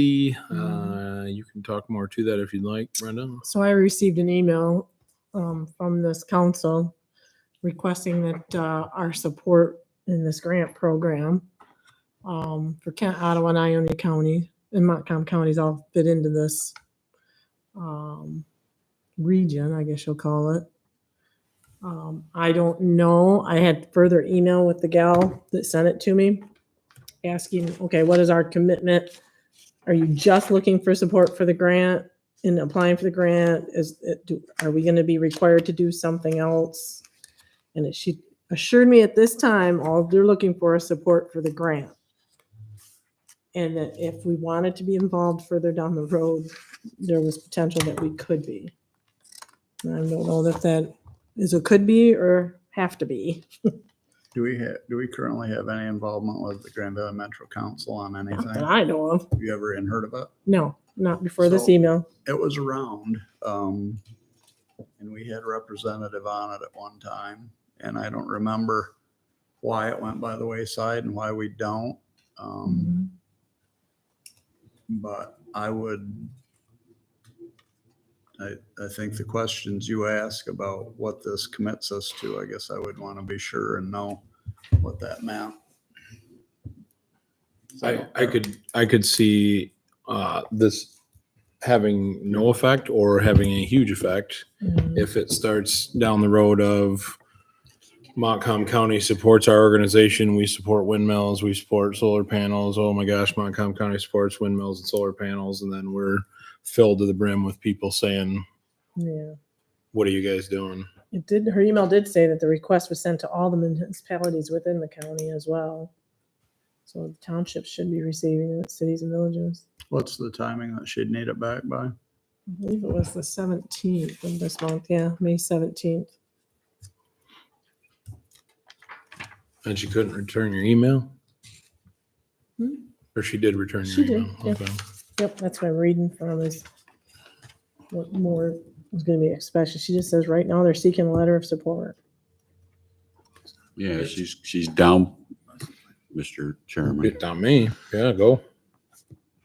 Whoever this person is, she's downplaying our involvement, but she wants us to send a letter that says we are committed to working with GVMC to develop and implement plans for reducing greenhouse gas emissions and other harmful air pollutants. It's totally up to you. I am indifferent to. Yeah, well, I'm not indifferent. I don't think we should partner up with these people. They wouldn't even bother to come explain. True. They send an email wanting us to endorse them. Yeah, and very turnaround time too. It came while I was on vacation, actually. I don't see the benefit to us. Does anybody have any burning desire to authorize the county controller to customize a letter from Montcalm County to the GVMC? No. Does not sound like there is any need or want at this time. All right. Next up, Montcalm County Planning Commission request. Brendan, what? Could we just place that on file? Do we need to place it on file? Yeah. Probably, Okay. just 'cause it's a correspondence. Then I would move to place on file the Grand Valley Metropolitan Council request. Is there support? Support. It's been moved and supported to place on file the request from Grand Valley Metro Council for a letter of support. Discussion. I don't know. I think this is the right move. The terminology of this is just pretty vague. Implement Mhm. plans to reduce greenhouse gas emissions. You know, they asking us to go on record to stop Well, it makes you wonder how automobiles many they're gonna get. Yeah, I don't requests know. they're gonna get I think we need more back. information. I think this is the right move. Well, air pollutants, isn't that methane from cow? Yeah, could be. I mean, are we against cows now? I think Some we need people more. Any other discussion? If not, all those in favor say aye. Aye. Opposed? Motion carried. Okay, next up, the Montcalm County Planning Commission has asked that the Board of Commissioners reappoint a county commissioner to the Planning Commission as soon as possible, as the current commissioner assigned to the role has not attended any of their meetings thus far this year. Planning Commission bylaws indicate that any member that is absent from 3 consecutive meetings shall be removed from the commission and replaced with a new member from that jurisdiction. Therefore, Brenda is asking the Board of Commissioners to reappoint one of us to the Montcalm County Planning Commission. Here's an idea. Armin's here. Is there a need for a planning commission in the county? I think to represent you all, yes, I would. So when I read like the latest accounts of it, it doesn't appear like the townships want or use the county's information. I mean, it was advisory in nature. When it was first formed, the only reason it was formed was there was an initiative to get state or federal money to buy the development rights for farmland, so it couldn't be sold for anything other than ag.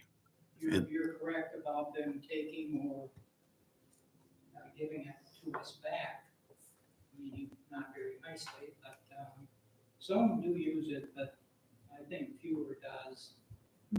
But just kind of in the spirit of why we adopted it the first time, it was made clear that we weren't going to get in the county zoning business, that we were adopting it solely because if Montcalm County didn't have a planning commission and the state or the feds came along with a big pot of money to buy development rights, we wouldn't be eligible for it. So that was the sole reason we got in the county planning business. And then that has not come to fruition. The only thing in the state, to my knowledge, that is even close to that is something around Grand Traverse, maybe on the peninsula there. They've taken it upon themselves. They've got a millage. They raise money and buy development rights privately or on a county level, but the state or the federal pipe dream never came through. So You are now requesting, or you did propose an ordinance for the township, so to me, the county planning committee is. but that's not a county ordinance. People have that.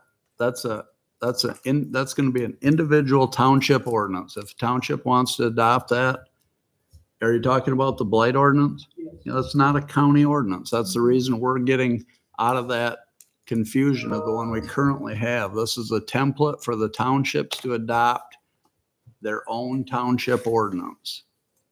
Well, I'd hesitate to go just the other way. I wish the county would help and get into the ordinance areas and certain things. The things that hit me is solar and wind.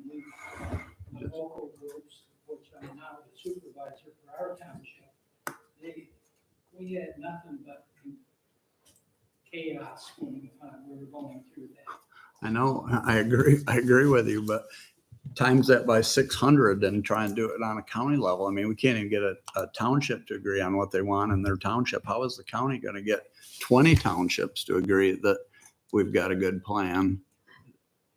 Well, the thing behind it is the county was representing it.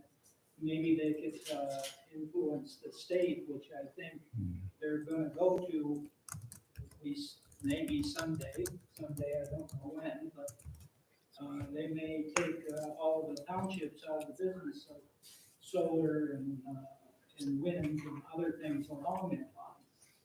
I like the ordinance that you're proposing for us.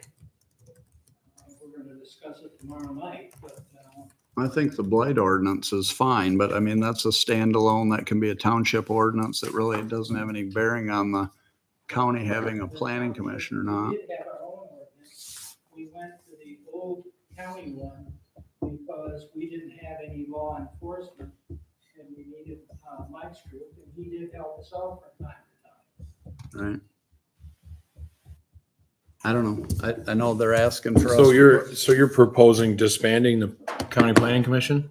I'm asking the question if it's needed or viable. The reports I read most recently about the county planning commission offering up advice on wind or solar back to the townships. They don't want our advice. They didn't take the planning commission's advice on any of those that I'm aware of. And part of them refused to send stuff to us. So the only, And my point is, the only reason that was formed in the beginning was for this development rights thing that hasn't happened.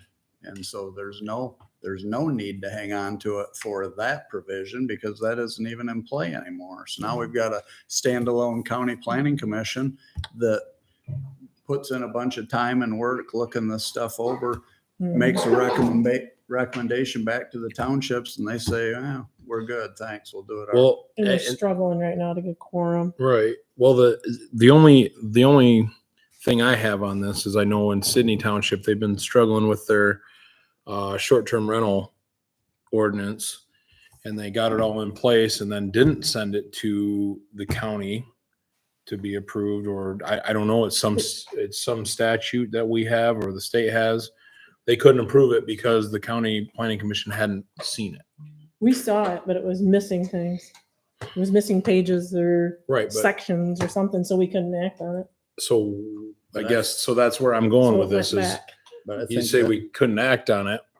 I think that's just customary. I don't think that's a must. I think. But that, I guess Sydney made it sound like their lawyer said it has to go through the county planning commission. I guess I'm not 100% on that, going that way. I don't know what way to go here. I guess this was just appoint a new member, and now we're talking about the validity of it. I mean, we could table this and figure out, what the rules or laws or statutes are. I think we ought to have a joint meeting or invite the planning commission members that are currently serving to a session of ours The next board meeting? allow the controller to meet with their chairman or have some conversation with that planning commission and see how interested anyone is in having a. We can have them, we can invite them up here. We have a meeting next Monday, the planning commission does. I can bring it up and see what they say. Our struggle right now is we have people that aren't showing, so they're getting removed, but we're in that limbo. And then we've got others that have resigned as well that haven't been replaced yet. And then we have one that is leaving partway through the meeting, leaving us with no quorum. Mm-hmm. So it's kind of been a circus since the first of the year. You have some administrative things they've got to do every 5 years or so too. So if you disbanded it, you'd be saving and having to go through that. Yeah, updating the general plan. We can't get anyone to bid on it.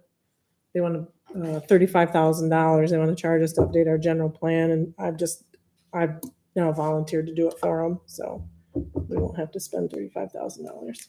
I think we'll just have a serious conversation about the need for that, or how interested anybody even is in having that in the county. Well, let's invite them to our next meeting, and if they all show, then we'll talk to them about it then. Sounds good. Do we need a motion to do anything with that? What do you guys Table think? this. Probably got to have a motion to table it, don't you, Chris?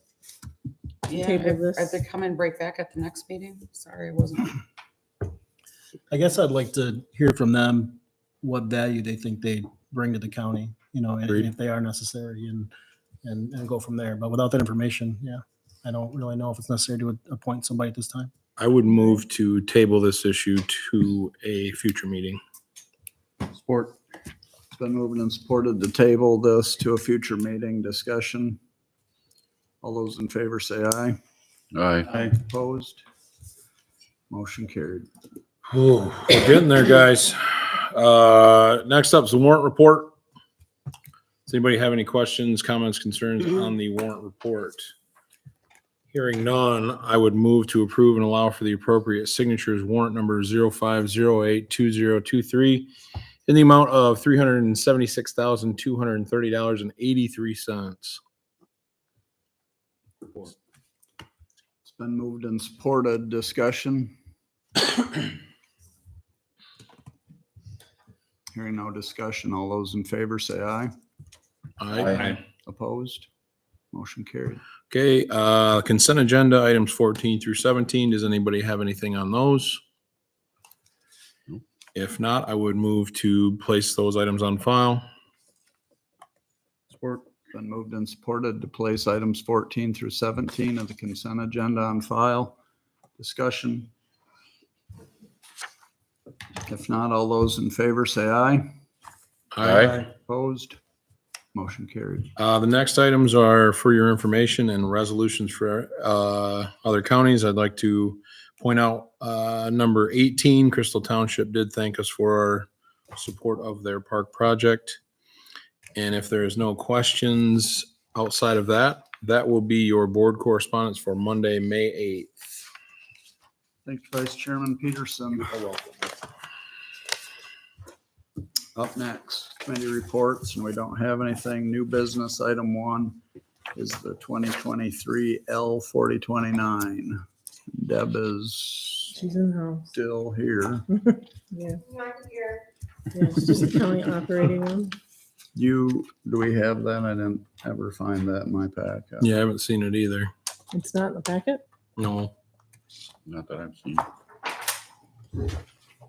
I thought maybe Deb was presenting it to us Okay. tonight. 82, Page 82. 82. I think so. Okay. Scroll. This is the county equalization report. That's last month. Yeah, that was from last month. I don't think we've got it. I looked all over. No, I'm right there with you. And then the last page for new business. Last page.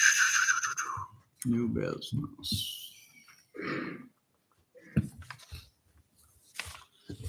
Well, can we, do you think we should take maybe a 5-minute recess so we can get those printed out in front of us and maybe everybody can get up and stretch their legs?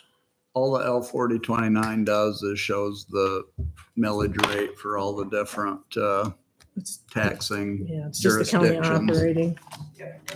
It's And this one is just the of 4.3006. So there's no, 3066, excuse me, yeah. so there's no reduction due to Headley this time. Correct. So that's is that the same rate as last year then? Yes, it is. So it's fairly benign. What's your pleasure? Do you want to wait for the physical copy to see that, or do you want to take action on what you heard? Anyone? I don't care either way. I guess if our equalization director's here and telling us this is pretty standard and this is what we've done in years past. If Deb signs off on it, I guess I have no problem. Well, here we go. Michelle's on it. Confused.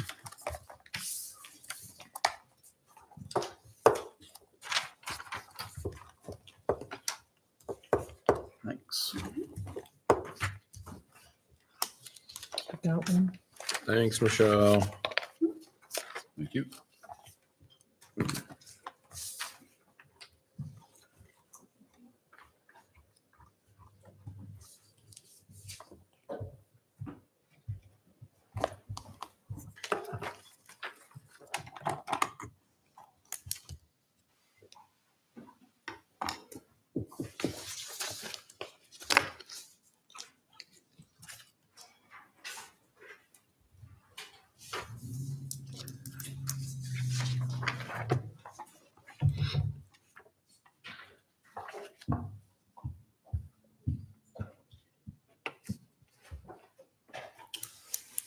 Everybody had a chance to review it?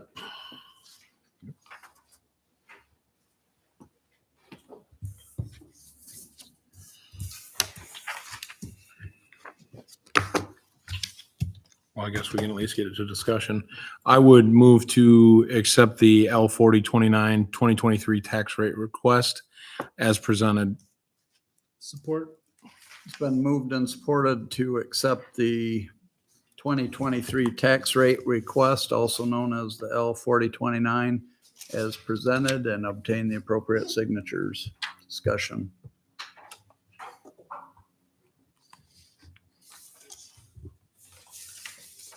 Hearing no discussion, all those in favor say aye.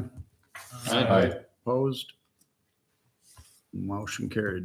New business number 2, clerk correspondence. I do have information regarding the clerk combining of offices. I just want to make sure I'm included in that discussion. I can wait until that agenda item. Okay. New business item 3, controller correspondence. I've got a couple of things. I just wanted to let y'all know that budgets went out to the departments today, the budget books. So in response to Candace's bit of information there, that's why I asked, I had ulterior motives when I asked about retention vaults. That's not true. It was because I'm working on budgets and preparing that process. Also, so then those will go out and come back to me by June 9th. Hopefully I'll get all those back. And then from the 12th to the 7th of July, I will assemble that all into a budget packet for you to then have our first look at it on July 10th. And then just as a reminder, we have budget meetings, work sessions scheduled for the 12th, 14th, the 26th, and the 31st of July at 1 o'clock. Second item, there was a request made of me from a department head at the court complex wanting to know if you would allow food trucks to come in and park in that parking lot on, say, Fridays. Does anyone have a problem with that? They park out by the road, kind of close to the driveway. It was a request made by somebody that works here. Yeah, Do they own a food truck? no, Oh, they just wanted to know if it was something that we could do. are they going to be good food trucks? Well, I can't tell you that. I don't know. Whoa. I don't do food trucks. Get some pushback from the local restaurant owners. I don't know. They have them, like Family Dollar used to have one there on occasion, but they've been remodeling, so. Like an event or just somebody showing up like Just a and food truck. peddling their wares? Mhm. Only one or as many as want to go? I think their intention was just one a week, like one, like she Who's didn't, gonna be- hadn't picked a day. I would assume Friday would be the day, but I don't know. Who's going to be approving and rejecting? Like, if we say okay to one, Oh, do you want it to get out of control? why? Yeah, I'm just saying who's saying who's coming or who's not coming. Right. Mhm. I don't know either. If I may, Howard City has had this program for a while. Sometimes they have one, sometimes they have 2 or 3, and they're usually near the library. So, I mean, people from downtown come and go, and some of the restaurants might be interested or not interested, but Right. nobody's complained that I know of, and seems to go over real well over there. So Do they have them on county property or city property? Excuse me. the library property, the library parking lot, and the DNR parking lot, which is next door to the library. So public property, I guess. Right. And it's as many businesses as want to bring a food truck. Yeah, like I say, sometimes there's one, sometimes there's 2 or 3. I know Friday's a slow court date, isn't it? Isn't that the slow court date where there's not as many vehicles in the lot? That's why I was thinking they would want to do it on Friday, but I don't. Is there any liability issue? Not if they sign a waiver. I feel like there's just so many questions about this. I'm with you. I think we'll leave it up to private enterprise to host the food trucks. We got enough balls in the air at the county without getting into that too. All right. I told him I'd ask. Does anybody have a burning desire to have a food truck? I mean, if they were good, maybe. I'd park them at my house if they're real good, but Maybe the county should buy a food truck. what? And you can take it over there. No, I don't think anybody wants me cooking. All right. Oh, really? That's all I had. Number 4, chair correspondence, and I don't have anything. Old business, number 1 is combining clerk's offices.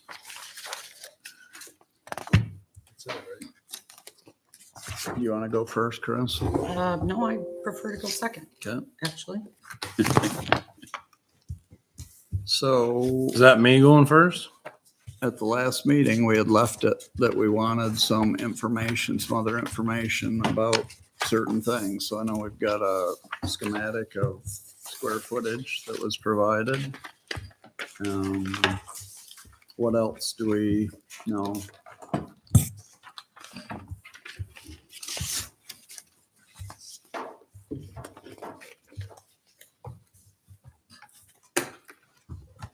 Who wants to start? I emailed you the digitizing quote that I had from last March. And I know that included more than probably, because I believe the state's going to take some things. And then we got that wipe the slate thing Include going the on. state. So, It didn't include any of what was going to archives. so that didn't need to be digitized then, or does Excuse it? me? Does the stuff going to the archives need to be digitized or not? No, the Okay. stuff going to archives does not get digitized. That is not in the quote. Right. So the stuff that we got quoted on was the Is stuff that you appropriate. need to do that job daily. Correct. So what was in that quote was only vital records, birth, death, marriage, and court files. It did, remember when we got this quote, I didn't know that you guys were looking to combine the 2 offices. So I guess I'll just go. Why don't you come on up? And I'm gonna move to the front table.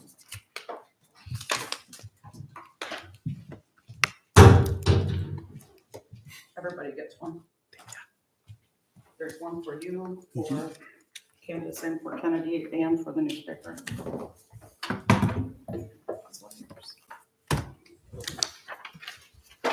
And you got a lot of paper in front of you, and I'm sorry, but there's a story that's gotta be told.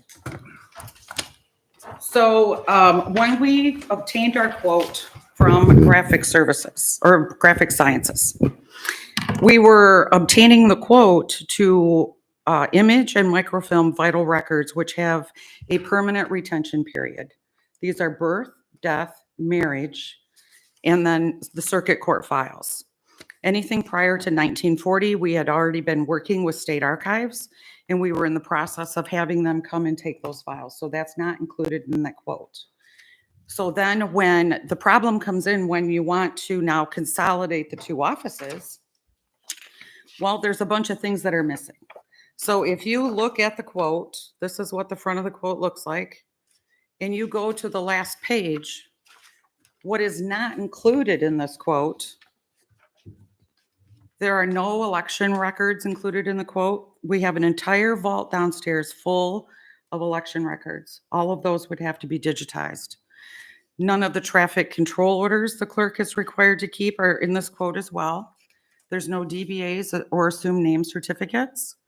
No miscellaneous files, which would include articles of incorporation or organization. No township ordinances. I don't know if you knew that, but I have to have every township ordinance on file in my office. There's no DD 214s, military discharges included in this quote, and we have several DD 214s on file.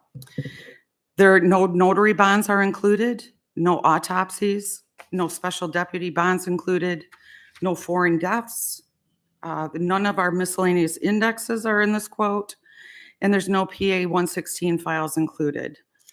Also, campaign finance files were not there. We have at least 225 active campaign finance. There's no annexation files included, and there is not a microfilm reader or a printer. So just the additional imaging and microfilming for the items not included in the initial quote. And again, we weren't told to obtain a quote for that. We were obtaining a quote for just vital records. My estimation would be it would be at least another $50,000. But I believe Brenda was told to get a quote from Graphic Sciences. I haven't been contacted by anyone. So all I have is the original quote that we got. The vital records, The initial quote was $51,401. And the court files, excluding those that are going to state archives, $378,381.91. So we're knocking on $500,000. Where are they now? Where are the court files? All the stuff that you just listed off, where are they now? The things in the vital records offices are in the vital records office downstairs. I don't think there's anything listed on there that's in, except for marriage affidavits and maybe some of the old DBAs, but I think we've done a pretty good job cleaning those out. Marriage affidavits are a permanent retention. They are in the retention building. But the DBAs, Kennedy's gone through and cleaned everything out that we could dispose of. So as far as combining, you're saying in order to combine, we'd have to digitize. You couldn't put them in retention. All the laundry list of stuff you just listed off, you couldn't put it in retention. Some of those things could be put in retention, but they have permanent retention periods. So if you're doing a microfilm project, I would think that you would want to get those microfilmed right away. I also don't want to be sending my courts or my staff back and forth out in between retention. We're very effective offices here. So it makes no sense for us to send someone out to retention to get your grandparents' marriage license that was written with quill and ink in the snow or rain and have that document ruined on the way back in. Do they have to go out there now? They go out there now for court files. Okay, so they go out there. The court staff goes out there for court files. And right now they're actively working there for the clean slate legislation. Just to clarify that, I'm confused. The staff that works in that building currently goes out in the weather, in the rain and the snow to retrieve. Not daily, but yes, they do have to go out to that building to retrieve the old files. So if both offices were out there in that space, there wouldn't be any difference between who's currently going out to get files versus the vital records people now are out there. They're going out there to get files as well. Is that right? Or am I missing something? No, but they do go and they do actively file in the files. And if they have to pull a file for copies, they do bring it back in. It's not a very effective and efficient way to do things, but yes, they do that. But before we get too far off, there were a lot of allegations that were made when this topic was originally added to the agenda. And that was that I had a 2017 memo to the Board of Commissioners that said I was going to be forced into combining the two offices into the court complex. And I want to be clear about why that memo came about. In the 2017 budget, I was cut $94,900. That was 24% of the county clerk's budget. In 2018, the board came back and told me to cut an additional $50,000. There wasn't $50,000 to cut. We had done everything we could possibly do. We had increased our revenue on vital records. We were at $25. The state limit is $34. I didn't feel comfortable going up another $5. I felt like we were gouging people. But there was absolutely nothing left we could do except to start cutting people. And I felt that everyone was so out of touch with trying to put these budgets together. They even took $100,000 from my elections budget. That wasn't even a possibility. That had to go back in. So you see a memo from August 11th of 2017, basically me pleading with the board, cut me $25,000. I can keep both my offices open. But if you cut me 50, I can't. So then there's a memo from September 8th of 2017, again, addressing the $50,000 reduction. Said, while no one has discussed the possibility of combining the two offices, it was my understanding that there were individuals that think this is a simple solution and would be a cost savings. And I explained that it would not. But combining the two offices, there are federal requirements that are not going to allow us to collect certain revenues. So it's going to be a revenue loss, as well as we were no longer going to be able to do collections. We'd been extremely successful at doing our collections. I estimated that that $50,000 cut was going to cost a loss of $58,000 in revenue. So that's this memo. Where's that 58,000 come from? The 58,000 comes, 13,000 was coming from passports and photos, and the rest was coming from collections going into the general fund. We had deposited $45,574.77 of collections into the general fund that year. We were going to be forced to not be able to do collections What year because was this? Candace was going to have to be laid off. Because of the cuts, but on the consolidation now, she would still be able to do her collections. Correct, but that we're getting to where the story started. So I had even put together a flow chart saying, okay, this is what's going to happen if we consolidate. The problem we were having at that time was unions. So we had court employees that didn't have criminal backgrounds. So they weren't familiar with how to do the criminal responsibilities. Keep in mind, we're preparing judgments of sentence. We are sending people to prison. She had no experience with that. I had an employee in the vital records office. They had super seniority, which meant that she got to stay and my criminal staff was going to have to be let go. So it was really a devastating time. So put together a flow chart for you saying that if we have to consolidate, this is what the plan's going to look like. Gave you information regarding collections and what Candace was doing with collections. We had collected $301,000 in budget year 2017. 98,000 of that was from her going out and actively seeking collections. So that was going to fall off because she wasn't going to have the time for that or wouldn't have been here. Then in September of 2017, I again came back and pleaded, now we're getting ready to adopt the budget. Please don't cut me $50,000. I can't take another $50,000. This is people. Asked for $25,000 and said, here's the two different options. If we do the $50,000, we're going to have to do the move to the court office. It's not going to be productive. It's just not going to work well. But the board voted to take the $50,000 cut. So I came to the board with a budget for 2017, or it was the 2019 budget. Because the cuts were going to take place, the 94,000 took place in 2017 budget. The 50,000 took place in the 2018. So in the 2019 budget, which was filed with the controller June 7th, I put in this budget imaging of all vital records so we could do the consolidation. The quote came back from Graphic Sciences at $68,398. And at that time, we had a full-time IT guy here. So Eric and I met, went over it. It was the actual imaging and microfilming, but it wasn't tying it into our indexes. So we'd have it, but really not have a way to look anything up. So he said, that number's wrong. Go in with 85,000 because we're going to have to build a link to that. So I had requested $85,000. It was voted down. It did not make it into the 2019 budget.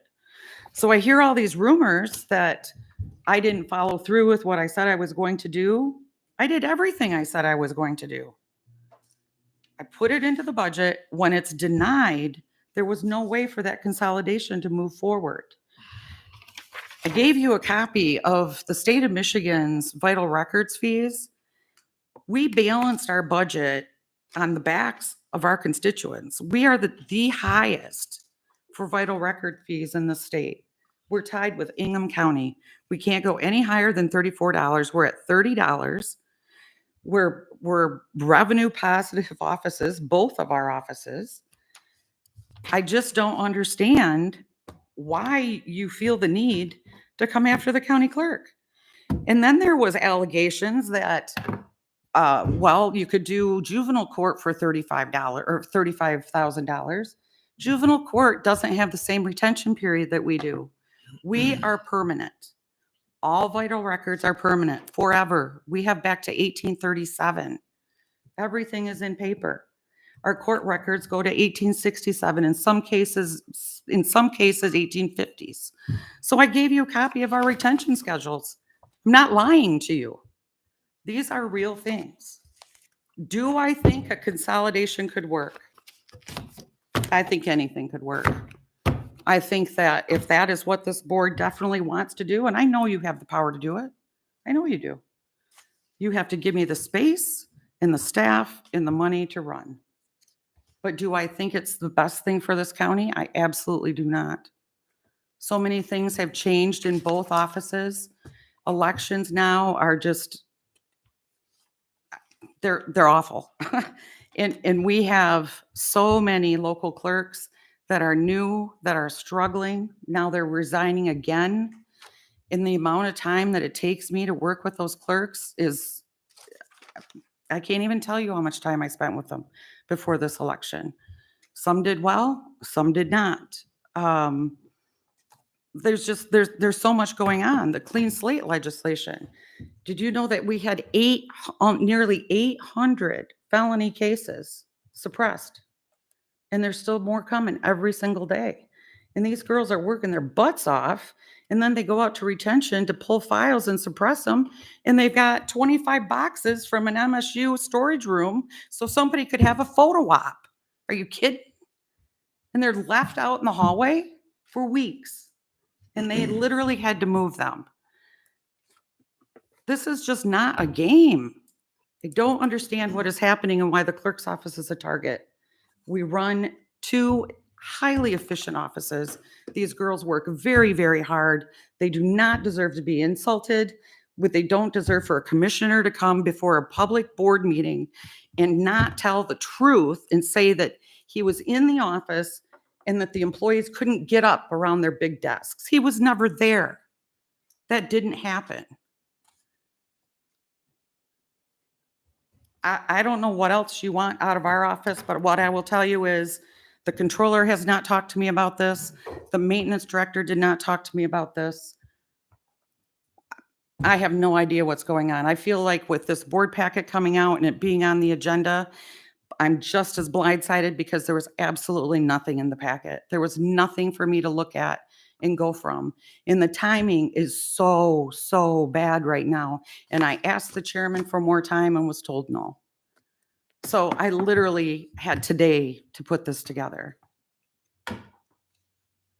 Chris, are you saying that the email that you sent in 2017 saying that you would have the offices combined within, I think, a year or so, that never took place, not because of your unwillingness to do so, but because the commissioners changed plans? The commissioners did not approve the microfilming. It was a dead issue as far as I was concerned. It was an absolute dead issue. They were cutting me $50,000 and it was going to cost them more than that to microfilm the records. So it was done. Nobody brought it up again. Okay.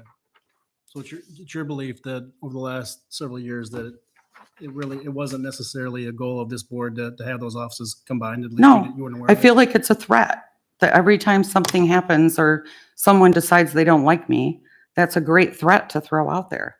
And I'm not saying, if you guys think that this is truly what's best for your constituents, if you truly think the county clerk's office will function better by going out there, we're on board.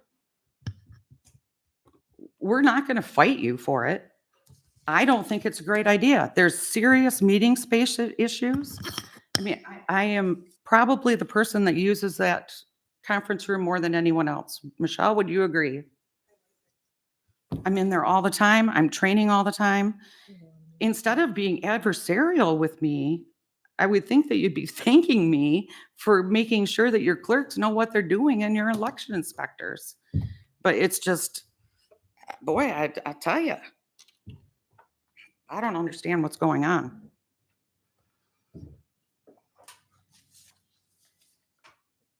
I can't speak for all members of the board, but certainly I'm not targeting the clerk's office. I know you're not. There's no target there.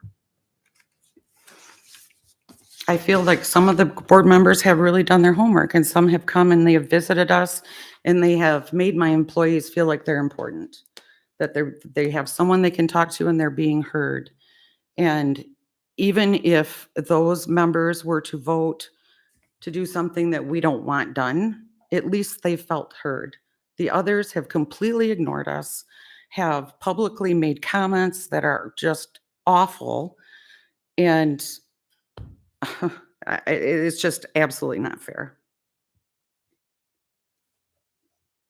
So I'm sorry I bombarded you with a lot of paperwork, but I think it's important that you have the trail and you know that it wasn't me that dropped the ball.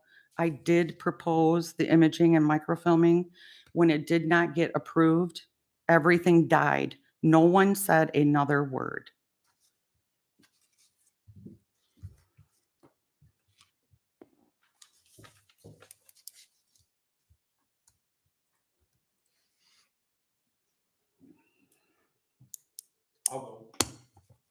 So, I guess first things first, I would like to publicly apologize to you, Chris, because I did not, when I was quoted in the paper about voter fraud, I was not trying to convey that there was any voter fraud or was any whiff of voter fraud. My brain and mouth don't connect all the time, and it was more of a, you are worried about security. And I think in the environment of voter fraud and people actively pursuing voter fraud allegations and throwing allegations out about voter fraud, security goes hand in hand with that conversation.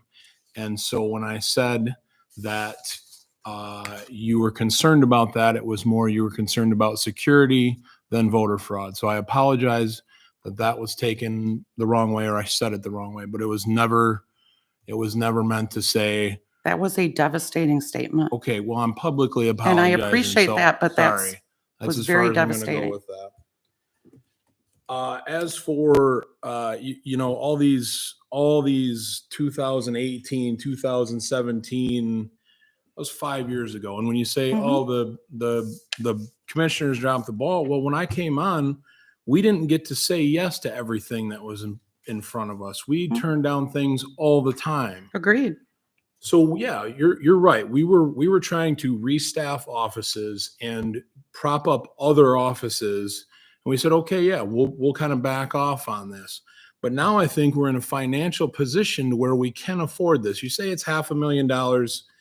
I think it would have to really be gone through and figured out. I'm not going to say you're wrong, but it just seems odd that you can't store any of those files that have to be digitized in the retention building just because you don't want your people going outside when you've already said that your people do go outside. They do. And I that's have. fine, and that's fine. I would be willing. I let you talk, so please let me. I don't agree with that side of it. Now, when this first came up, it was, there's not enough space. The commissioners have in front of them a proposed spacing of the court complex office. Just on numbers alone, it's a bigger space than what you have here. Correct? No, it is not. Okay, must be these I numbers believe aren't in right. and I don't have that with me here. Oh, yes, I do. So in this drawing, you have included space that isn't mine. Right. The law library is part of that, which has already been approved as far as I know. Okay, and I would request the mailroom as well. Well, back to his comment. So with the law library included, this is 1,684 square feet. And your current space in this building is 1,310 square feet. Well, I currently have the two offices. I have 1,300, well, it's about 1,600 here from the building department's measurements. And then out here, without the law library, they say it's 1,300. But you only have 219 square foot of vault space. How many vaults are out in the And what you retention need to building? remember is you're going to have 6 people in these spaces. You're going to have phones ringing like crazy. You're bringing 2 things together. Okay. Have you ever tried to work in an office space with phones ringing and trying to talk over each other? I never have. No, I'm a It's going to farmer, be a but lot. I know that there's offices that do that every day. I would Okay, well, assume. do you district feel that court- that's more effective? I can't speak to that. Okay. I well, don't think I'm annoyed by phone ringing. I don't know. And Still, I mean, now we're talking about phones, right? We still haven't got clarity. This drawing shows 1,684 square feet of space in that building, mhm. opposed to 1,310 here. Is that? You're taking two functions and putting them into the square footage of what we have here. but you're eliminating the need for a vault space when you can put them in retention, correct? I'm not putting vital records that we're actively working on in retention. I'm not doing that. You said. You're not or you can't? You said. Can you or are you not? When you proposed this, what you said was, we are going to image and microfilm all of the clerk's records. That is what I was told. That is what I have dealt with for the last month. That is what I have used to talk with my staff about and to run it through my head. If those records are imaged and microfilmed, can we make this move? The answer to that is, if those vital records vaults are completely imaged and microfilmed, yes. But no, we're not going to be putting them out in retention. That's not an acceptable solution. To you. Right? Correct. I'm the county clerk. I am charged with those records. Why is that true? Why is it? Have you been out there, Pat? When? A few years ago? I've been there. Okay, well, it's filthy. There's leaks in the hallway. When they put the roof on, they shot the nails right down through into the vault rooms. You can still see the spikes. It's not an adequate space for a vital record that has a permanent retention period. If you were to image and microfilm them, fine, then we have a backup copy. But that's the only copy we have. So it's 2023. These aren't just pieces of paper. It's 2023. These are people's records. I'm hearing you. My hearing still works pretty good. There's a lot of things that don't, but my hearing works. The thing, so if the record, it's the records thing is the hang up then. If the Records and space. I think for it to be an adequate space, we would need the law library and the mailroom. There are 6 attorney conference rooms along the front that don't get used very often that a mailroom could probably be relocated in. We can't put a mailroom back behind the judicial corridor because that's secured now. And Lean is back there. Can't meet with any clerks back there. I mean, it's seriously cut off. Do you feel like if you had the law library and the mailroom, you'd have adequate space? I think we can make it work. I would like the front counter closed in. And the reason for that would be with a full-size door and glass all the way across, because the sheriff doesn't believe he has enough room for the swipe card. So on the back of the law library, you'd have to have a swipe in and out if you didn't have a full-size door that went there. So it has to be completely cut off. So nobody could jump the counter or come through the swing door. There'd have to be some modifications made. Reasonable. But I would like the opportunity that if that's where you think you want to go, I want to meet with a few commissioners to go over what our needs are. I don't want to have to sit here at a full board meeting and feel like I'm fighting for my staff and for my space and for the records that I'm charged with. I've had a few commissioners tell me that they've been meeting with you. You want? They haven't been meeting with me. They came out and they did a tour of the offices.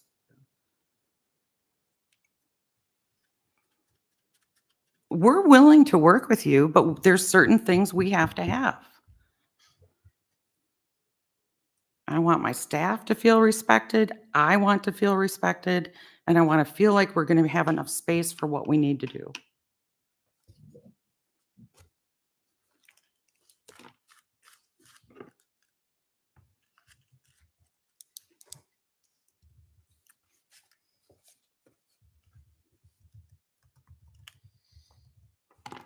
So with the mailroom added, you're adding another 119 square feet. Mhm. That's what's gonna do it. We need that space, and I would ask that we be able to bump that wall out a little bit. But yeah, I mean, I think with the modifications, we're gonna need a door put in at the back of the clerk's office into the law library.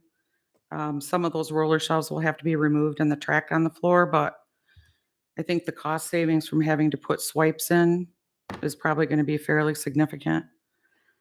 So I would just like to be able to sit down with someone and say, okay, this is what we're gonna need and this is what it's gonna cost. And I'm certainly no builder or electrical person, but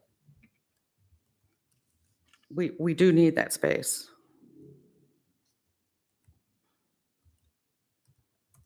So that 119 square foot is what's gonna suffice for your Commissioner space Peterson, I needs. think I've made a lot of concessions here today. I haven't heard one of them. You have not? Okay. Well, we're done here.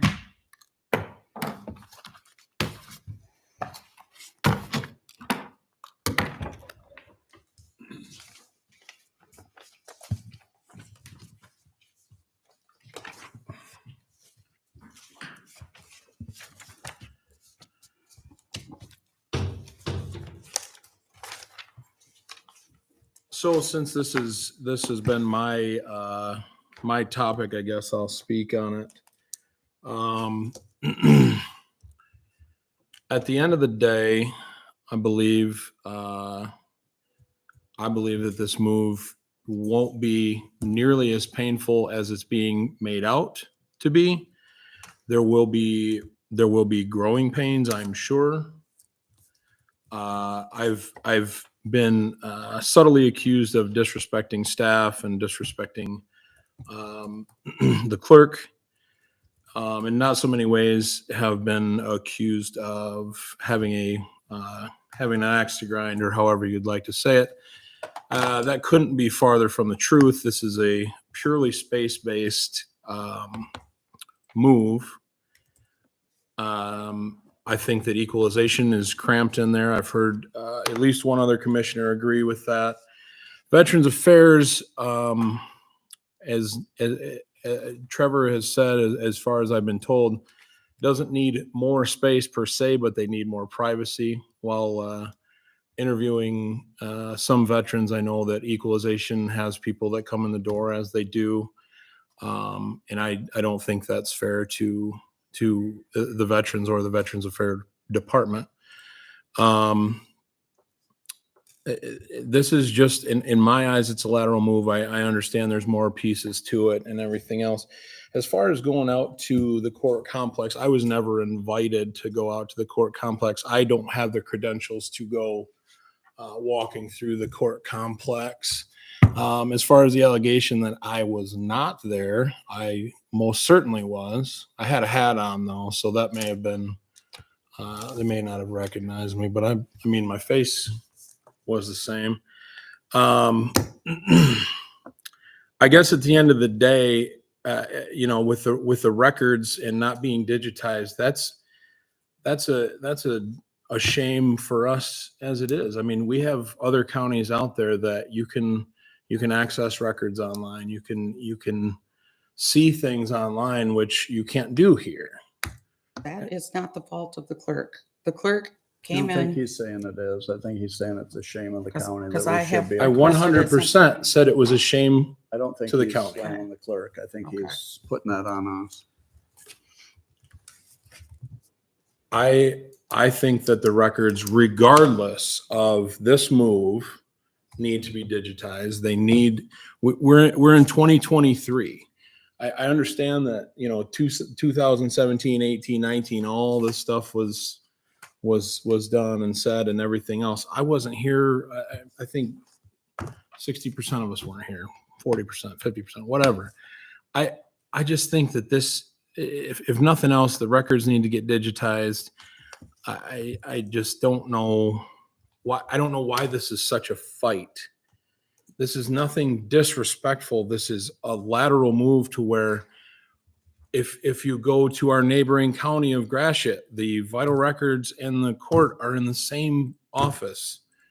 I don't understand what the issue is here. The Board of Commissioners is the one that decided to build that building. We've discussed that. The board split it up when the building was built, and now it's a different topic. It's been a different topic. We've talked about the consolidation for a number of years on and off. And now it happens to be back on the agenda or the table. It doesn't matter what the board chose to do when the building was built, in my mind. I strongly disagree because the building was built. What, Brenda? I said that was a different point in time. Our needs are different now. And we have more now than we had then. Well, it sounded a minute ago like you were agreeable to wanting to move if certain conditions are met. We're trying to vet what those conditions are, and now you're throwing more stuff at the wall on why it's impossible or you don't want to move. Are you on board for a move? We're on board. All right. I think that's what he's going down the road with a laundry list of things that need to happen in order to make this successful. And the one he's talking about currently is digitizing the records, and what a shame it is that we're not there anyway. So please continue. No, I mean, this is just going to be a back and forth with the clerk, and I'm not looking to get into that.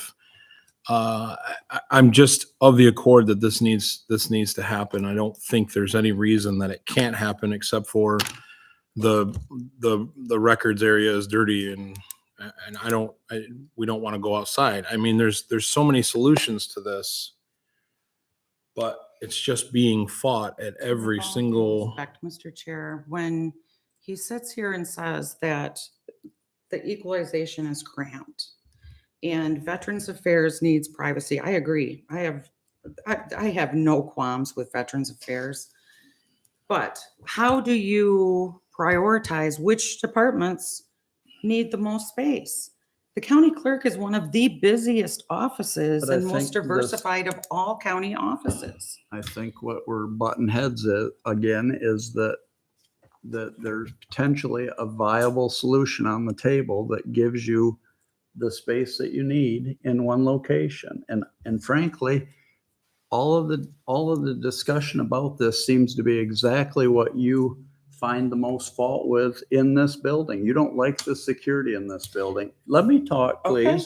Everybody is going to be out there with a armed personnel, a metal detector that addresses all the security issues that you hate about this building. You're going to have all your staff in one place. We're going to digitize those records that you've been sick of having to look at the files.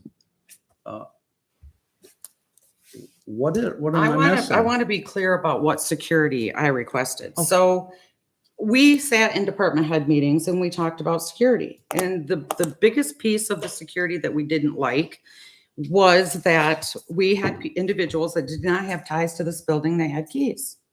And some of those individuals had been filing FOIAs and making allegations about election fraud.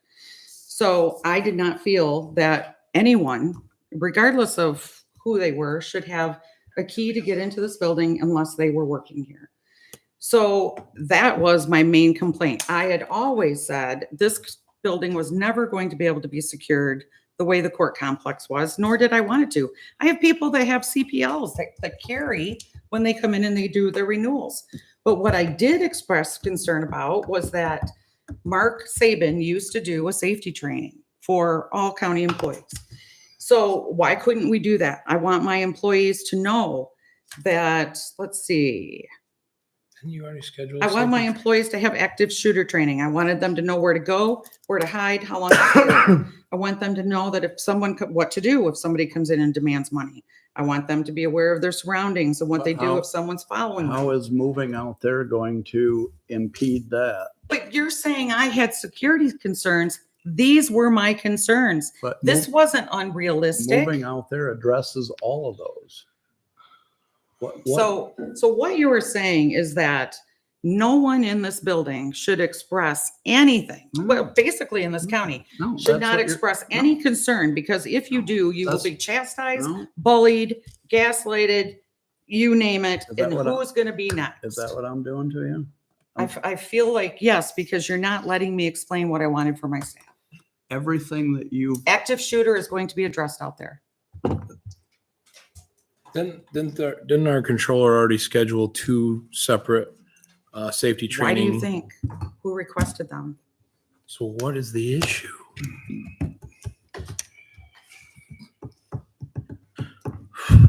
this is exactly the same format that we've gone down every time this topic has come up since it's been an issue.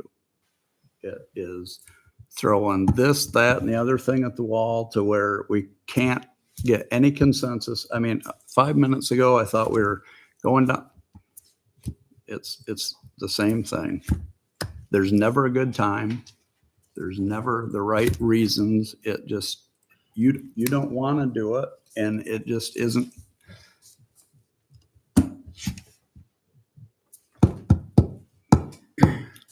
It was never put, in my opinion, this isn't trying to fight with you about it, I'm informing the rest of the commissioners. In my opinion, the reason that it was dropped in the past was there was never a pressing issue for that space. So the considerations that were talked about before for security and streamlined and one less, there was even a point in there where there was one extra employee allocated to the clerk's office, because the clerk in general, because she had two offices to run for maintaining a lunch hour, maintaining vacation, sick time, holidays. So she had an extra staff than most of the other clerical places had, and that was because of 2 offices. So all those things were talked about sometime in the past about combining for all those reasons.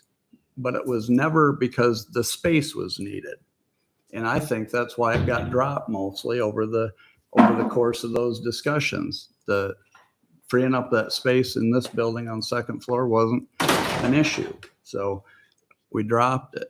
And now this time around, there is a need for that space. And it seems like it's more prudent to consider doing it now. All those things are trying to be addressed. We're trying to address the space. We're trying to address the vital records, the digitizing of the records, the security, everything else. So You act like you came with a proposal and that this has all been done on the up and up. This was not done on the up and up. it was all I done. was so blindsided when Veterans Affairs was added to that agenda that I literally almost emailed Trevor Wright to say, hey, they're adding Veterans Affairs to the agenda and you're not here. Total blindsiding. And then to not have anything in the packet when it was on the agenda. You're not following your own rules. Let's What's be our- on the up and up. What's our rules? We don't have to have everything on We the have to agenda. have everything to the controller by 2:00 on the, If you want to be in the meeting and speak, but any commissioner can bring up any topic at any time. It and you doesn't have think to be that on was the agenda. appropriate. It was in an open meeting. It wasn't going behind It was closed doors entitled talking to Veterans anybody. Affairs. Brought it up right in an open It was meeting for everybody entitled to talk Veterans about. Affairs. And that was okay. It wouldn't have to be titled anything. Any Okay. commissioner at any Okay. time can bring up any topic and vote on anything they want to. Okay, It doesn't have to be on the agenda. okay. You can okay me all you want. I don't know what you're trying to get at. I'm trying to not- get at, I don't think that was appropriate. Well, it was in an open meeting. It wasn't behind closed doors. It was right Okay. out there for everybody to see. All right. He would have been accused of doing it if he'd have done it differently. He'd have been accused of that. Okay. I think that the proposal is reasonable. I think that it does solve some problems. Equalization gets their space that they've been asking for. Veterans Affairs gets their space. I think that the clerk will continue to run a very good office and have all our people under one roof.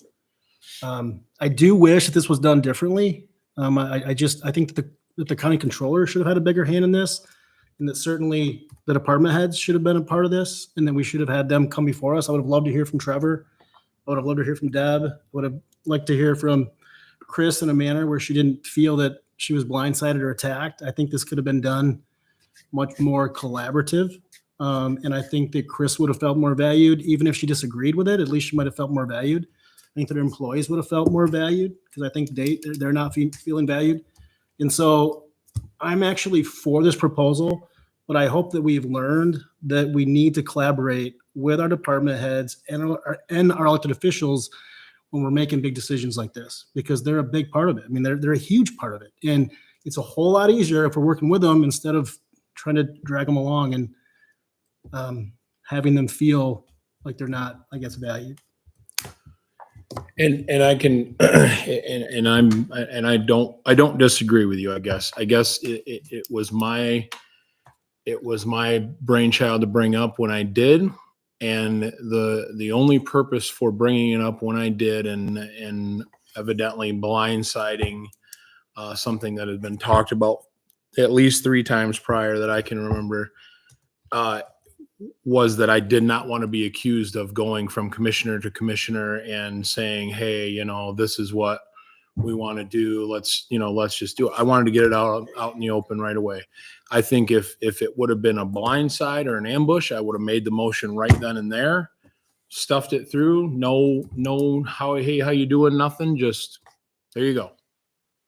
So I guess at the end of the day, I don't disagree with you, Commissioner Mahar. I feel like we need to bring things up a different way, but I don't know what that way is. And I'll go along with that as well. I understand the concern. I understand what you're saying. There's probably certainly some validity to that, but the fact that this had been talked about on numerous occasions in the past and just hadn't gotten pushed through, it didn't feel like it was a complete new idea out of outer space. It was something that was back on the table again, and we've talked about it multiple times, and we're gonna do it and never have. So I didn't look at it as completely just throwing some random thing out there. So, but I understand what you're saying. I don't know that I disagree with that. And I don't disagree with it either. I guess that's my fault, and I apologize for it. That's 2 sorries in the same meeting. That's big. But at the end of the day, I don't think this is a bad proposal. I don't think this is a bad solution to a problem. If our clerk would like the mailroom as well, our controller has informed me that there is a conference room down the hall from this picture that you're looking at that we could retrofit into the mailroom that doesn't get used very often. And who gets mail anymore anyways? So I guess if the clerk would be agreeable to this, if we were to concede the mailroom and move it to a different location, digitize her records, and what else was there? I would like a contract with Central Montcalm Schools for meeting space. I can't meet in that building. Can't you meet up here? You're asking me to move my entire operation out there.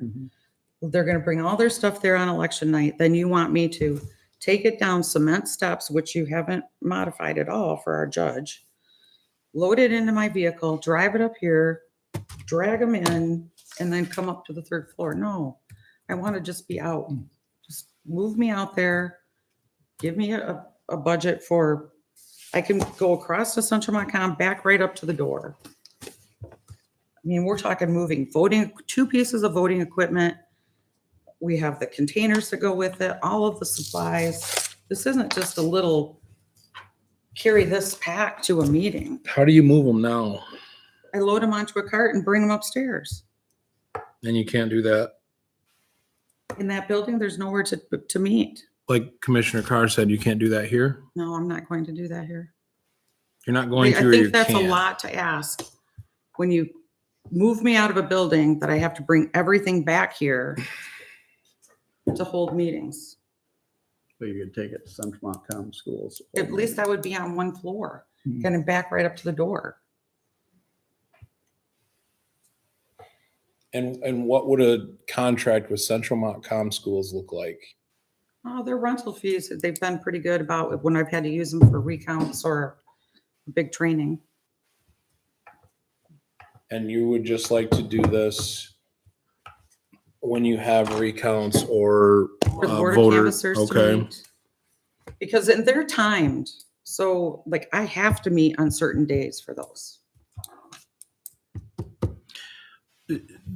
So you have to see where this is kind of like give a mouse a cookie, because you said if you got the space and the records digitized, then you'd be all for it. But now it's we need a That's contract always with been Central. part of it. That's how it's always been. That's why we've never gotten there. That's why we've talked about this on and off for I don't know how many years. And one more thing gets thrown at the wall and we give up on trying to do Meeting anything. space is a very serious issue. Okay, okay, meeting space. What other? It's just, that's it. I have to be able to have somewhere to meet for the Board of Canvassers. Chris, you also mentioned the door going into the law library Yes. and altering the front area Yes. where the public enters your office, which would free up more space for you. Right. We could, I think, move that counter more towards the door because that's quite a big space There's there. way too much space up there that's So we not could usable. split that space, move that counter closer to the entry. Put glass all the way across with a full-size door, which then eliminates the need for the swipe cards on the back. And it would also eliminate the need for the swipe card on the side going into the judicial corridor. So that helps the sheriff by freeing up some swipes. And then where this public viewing counter is, we could bump that wall out a little bit.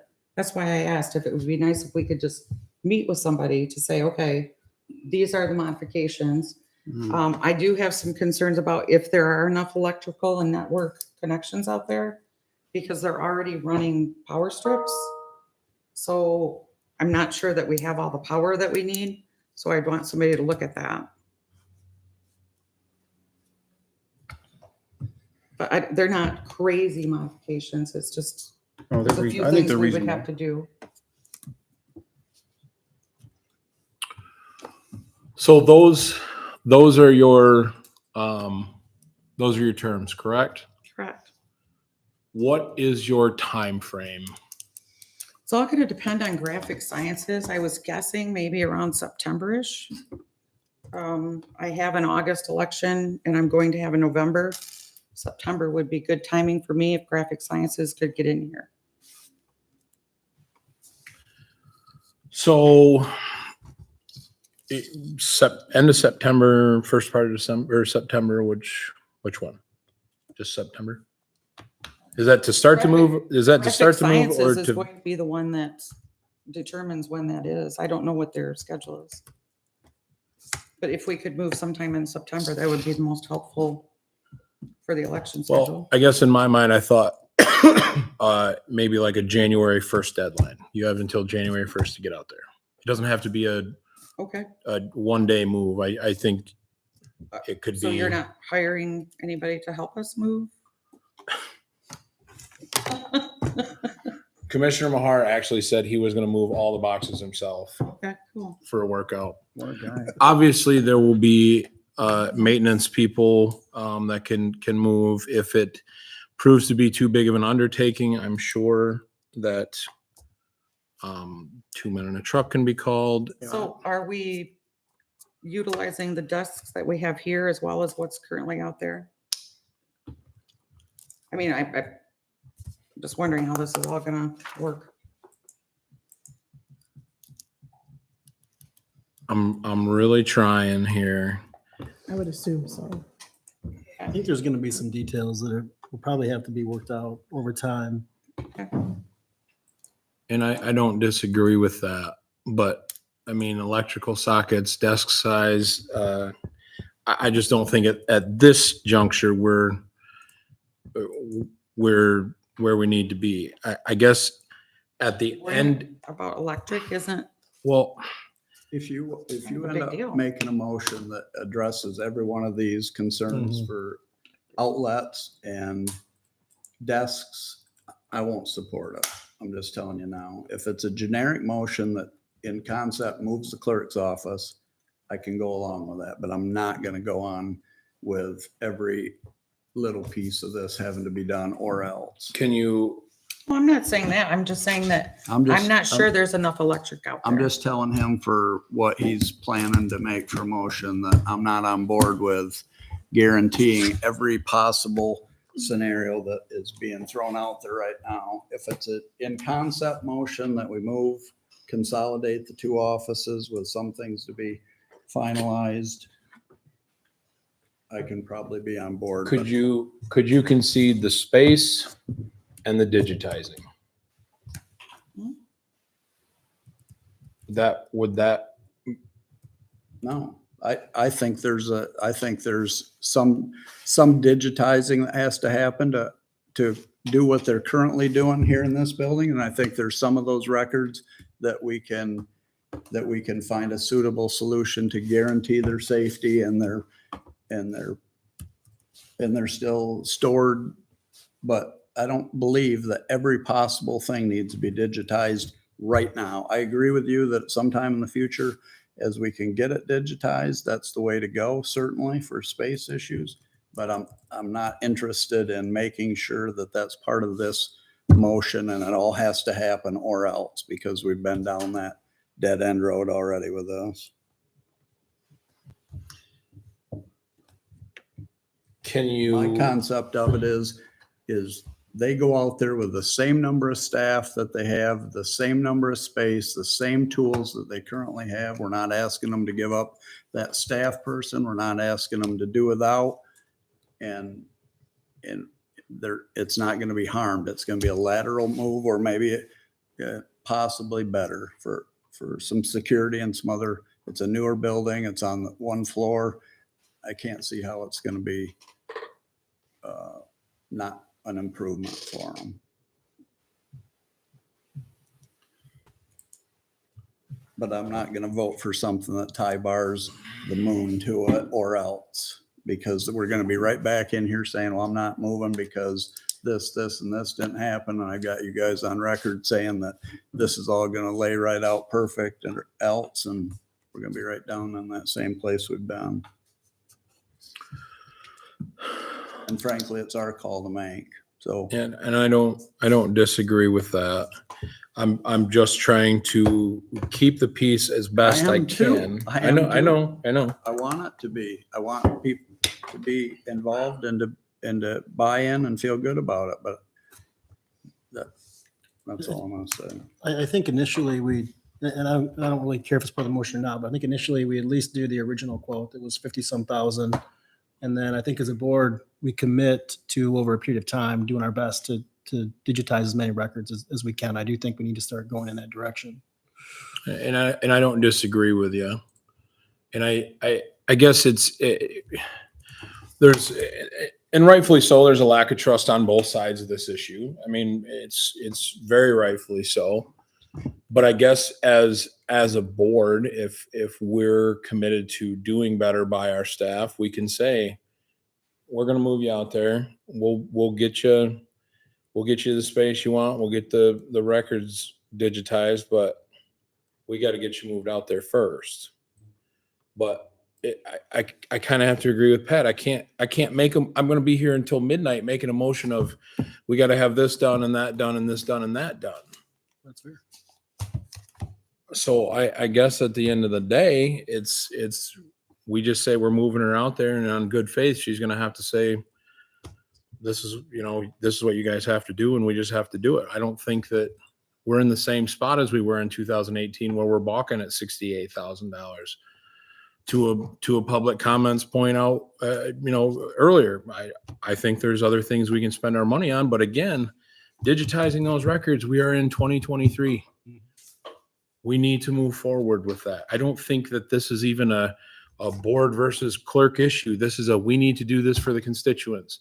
Same thing with privacy for our veterans, space for our equalization. This is not just everybody pile on the clerk. This is a three-way beneficial, mutually beneficial, from my stance. I know that's not popular.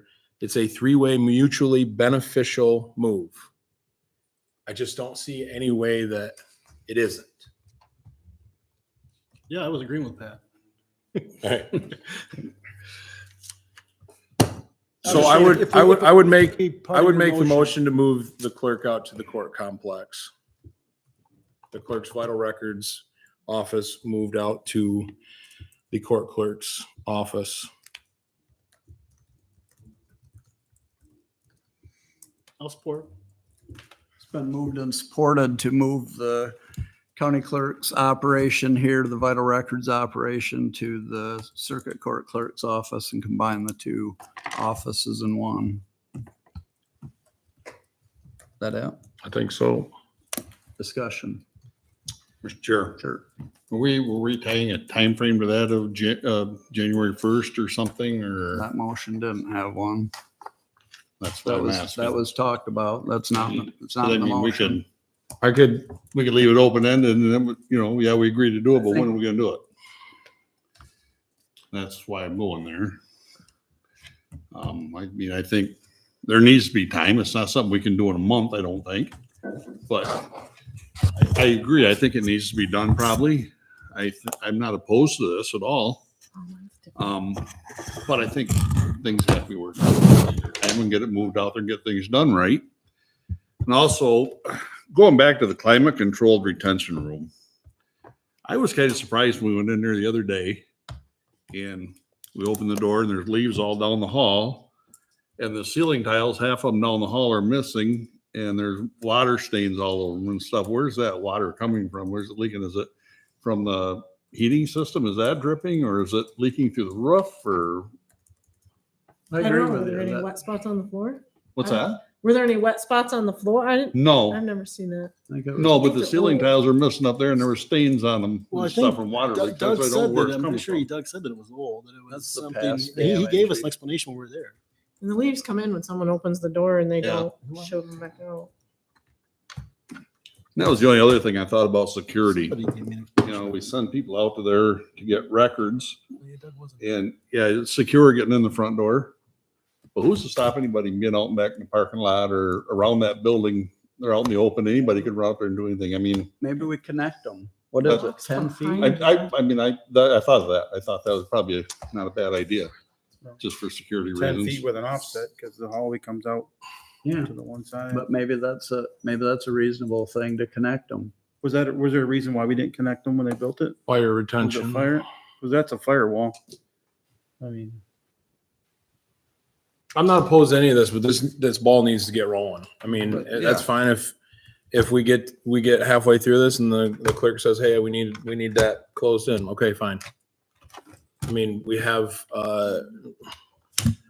building improvement funds, we have capital improvement funds. I mean, we can do this, but we've just got to get it started or else I just feel like we're going to sit here and spin our tires and spin our tires and spin our tires and nothing's going to get done.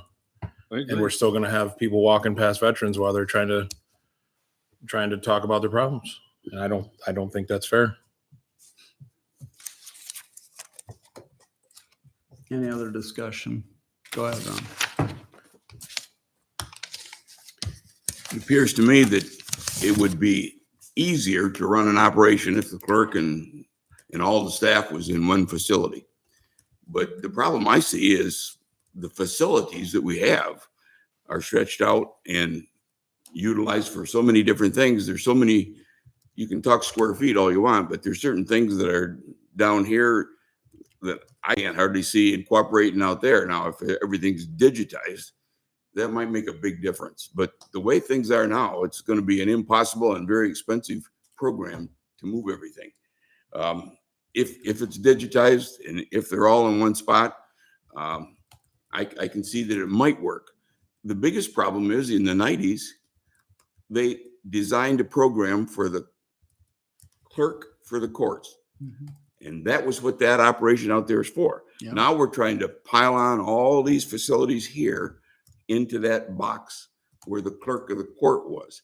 Now, I'm sure we can do some crunching and make some adjustments, but there's a lot of stuff down here that it looks to me like it would be a real disaster to try to mix it up with what little space we have out there. I think it's possible. I think it'll be costly. And it may not be nearly as quick as some people would like. But I really do think that a clerk and their staff in one location makes it easier for them, staff, clerk, and the constituents. So in that respect, I think it's a good idea. To get there, I think is much more challenging than we're considering. Ron, what are you referring to? What is, I guess I'm confused. We've got a vault full of records, and we've got a law library over here that's going to be at the clerk's access. We've got numerous retention rooms that, as far as I can tell, are not being used for anything. Like, I guess I don't understand what you're saying. Are you talking about moving records from there to there? I've looked at both facilities, and I think it'll be more challenging than we think. That's all.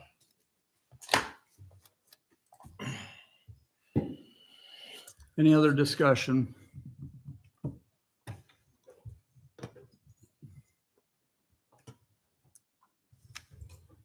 If not, all those in favor say aye. Aye. Opposed? Aye. Aye.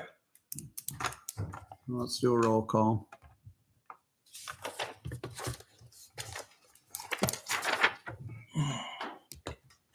Baker, No. Johnston, No. Cone, Yes. Mahar, Yes. Painter, Yes. Peterson, Yes, ma'am. Carr. Yes. Motion carried.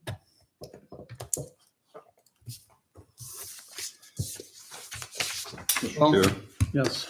Can I say, I voted no because there's no time frame to it. Right now, we voted to something. We said we're gonna do it, but You can make. an who knows amendment. when or why, You or, could make an amendment, amend the motion. I mean, that's why I didn't make the motion, and if, you know, they want to amend it, we could do that, but that's the reason I voted no. I mean, it passed anyway without my vote, but I just want to know, that's why I voted no on it.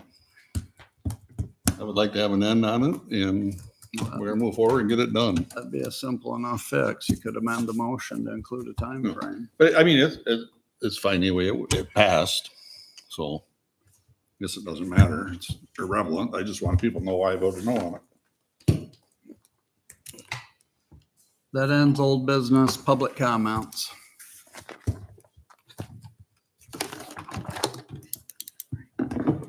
I appreciate sorry.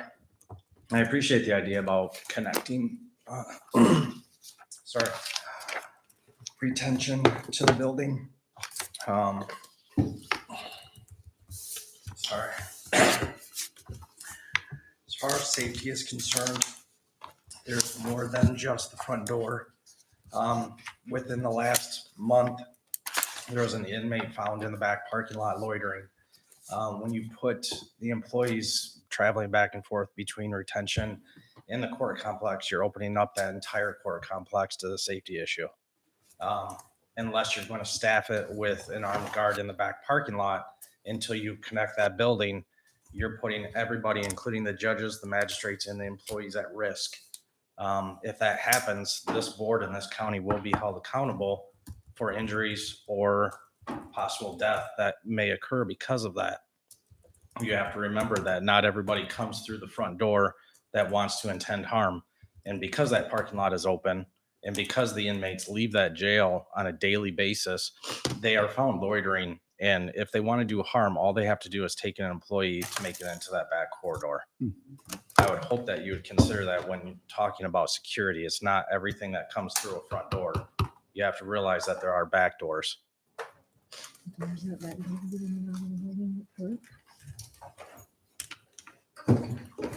I appreciate your time. Thank you. Thank you. Any other public comments? Can I make a comment, Chairman? Pardon me? Can I Oh, comment? absolutely. I'd like to commend the board members that have been on here for a while and the ones that have come before me.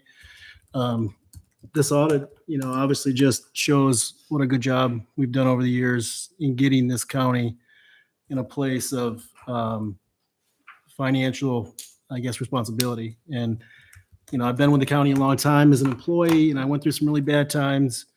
And you guys made some really hard decisions over the years and made some cuts and did some stuff that wasn't popular. But the position that we are in right now could not have been done without those decisions. And so I just, as a constituent, I want to say thank you.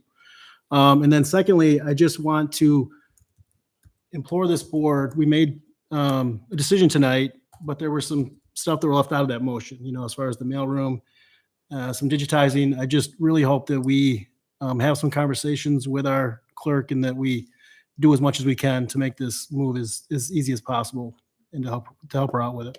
Yeah, I think that's the intention. Not to steal or jump on your thunder, but I think our controller's office needs a kudos for a good audit as Yeah, well. absolutely. Yeah. Well done, Brenda. Any other public, thanks, Charlie. Any other public comments? I move to adjourn. Support. Moved and supported to adjourn. All those in favor say aye. All right.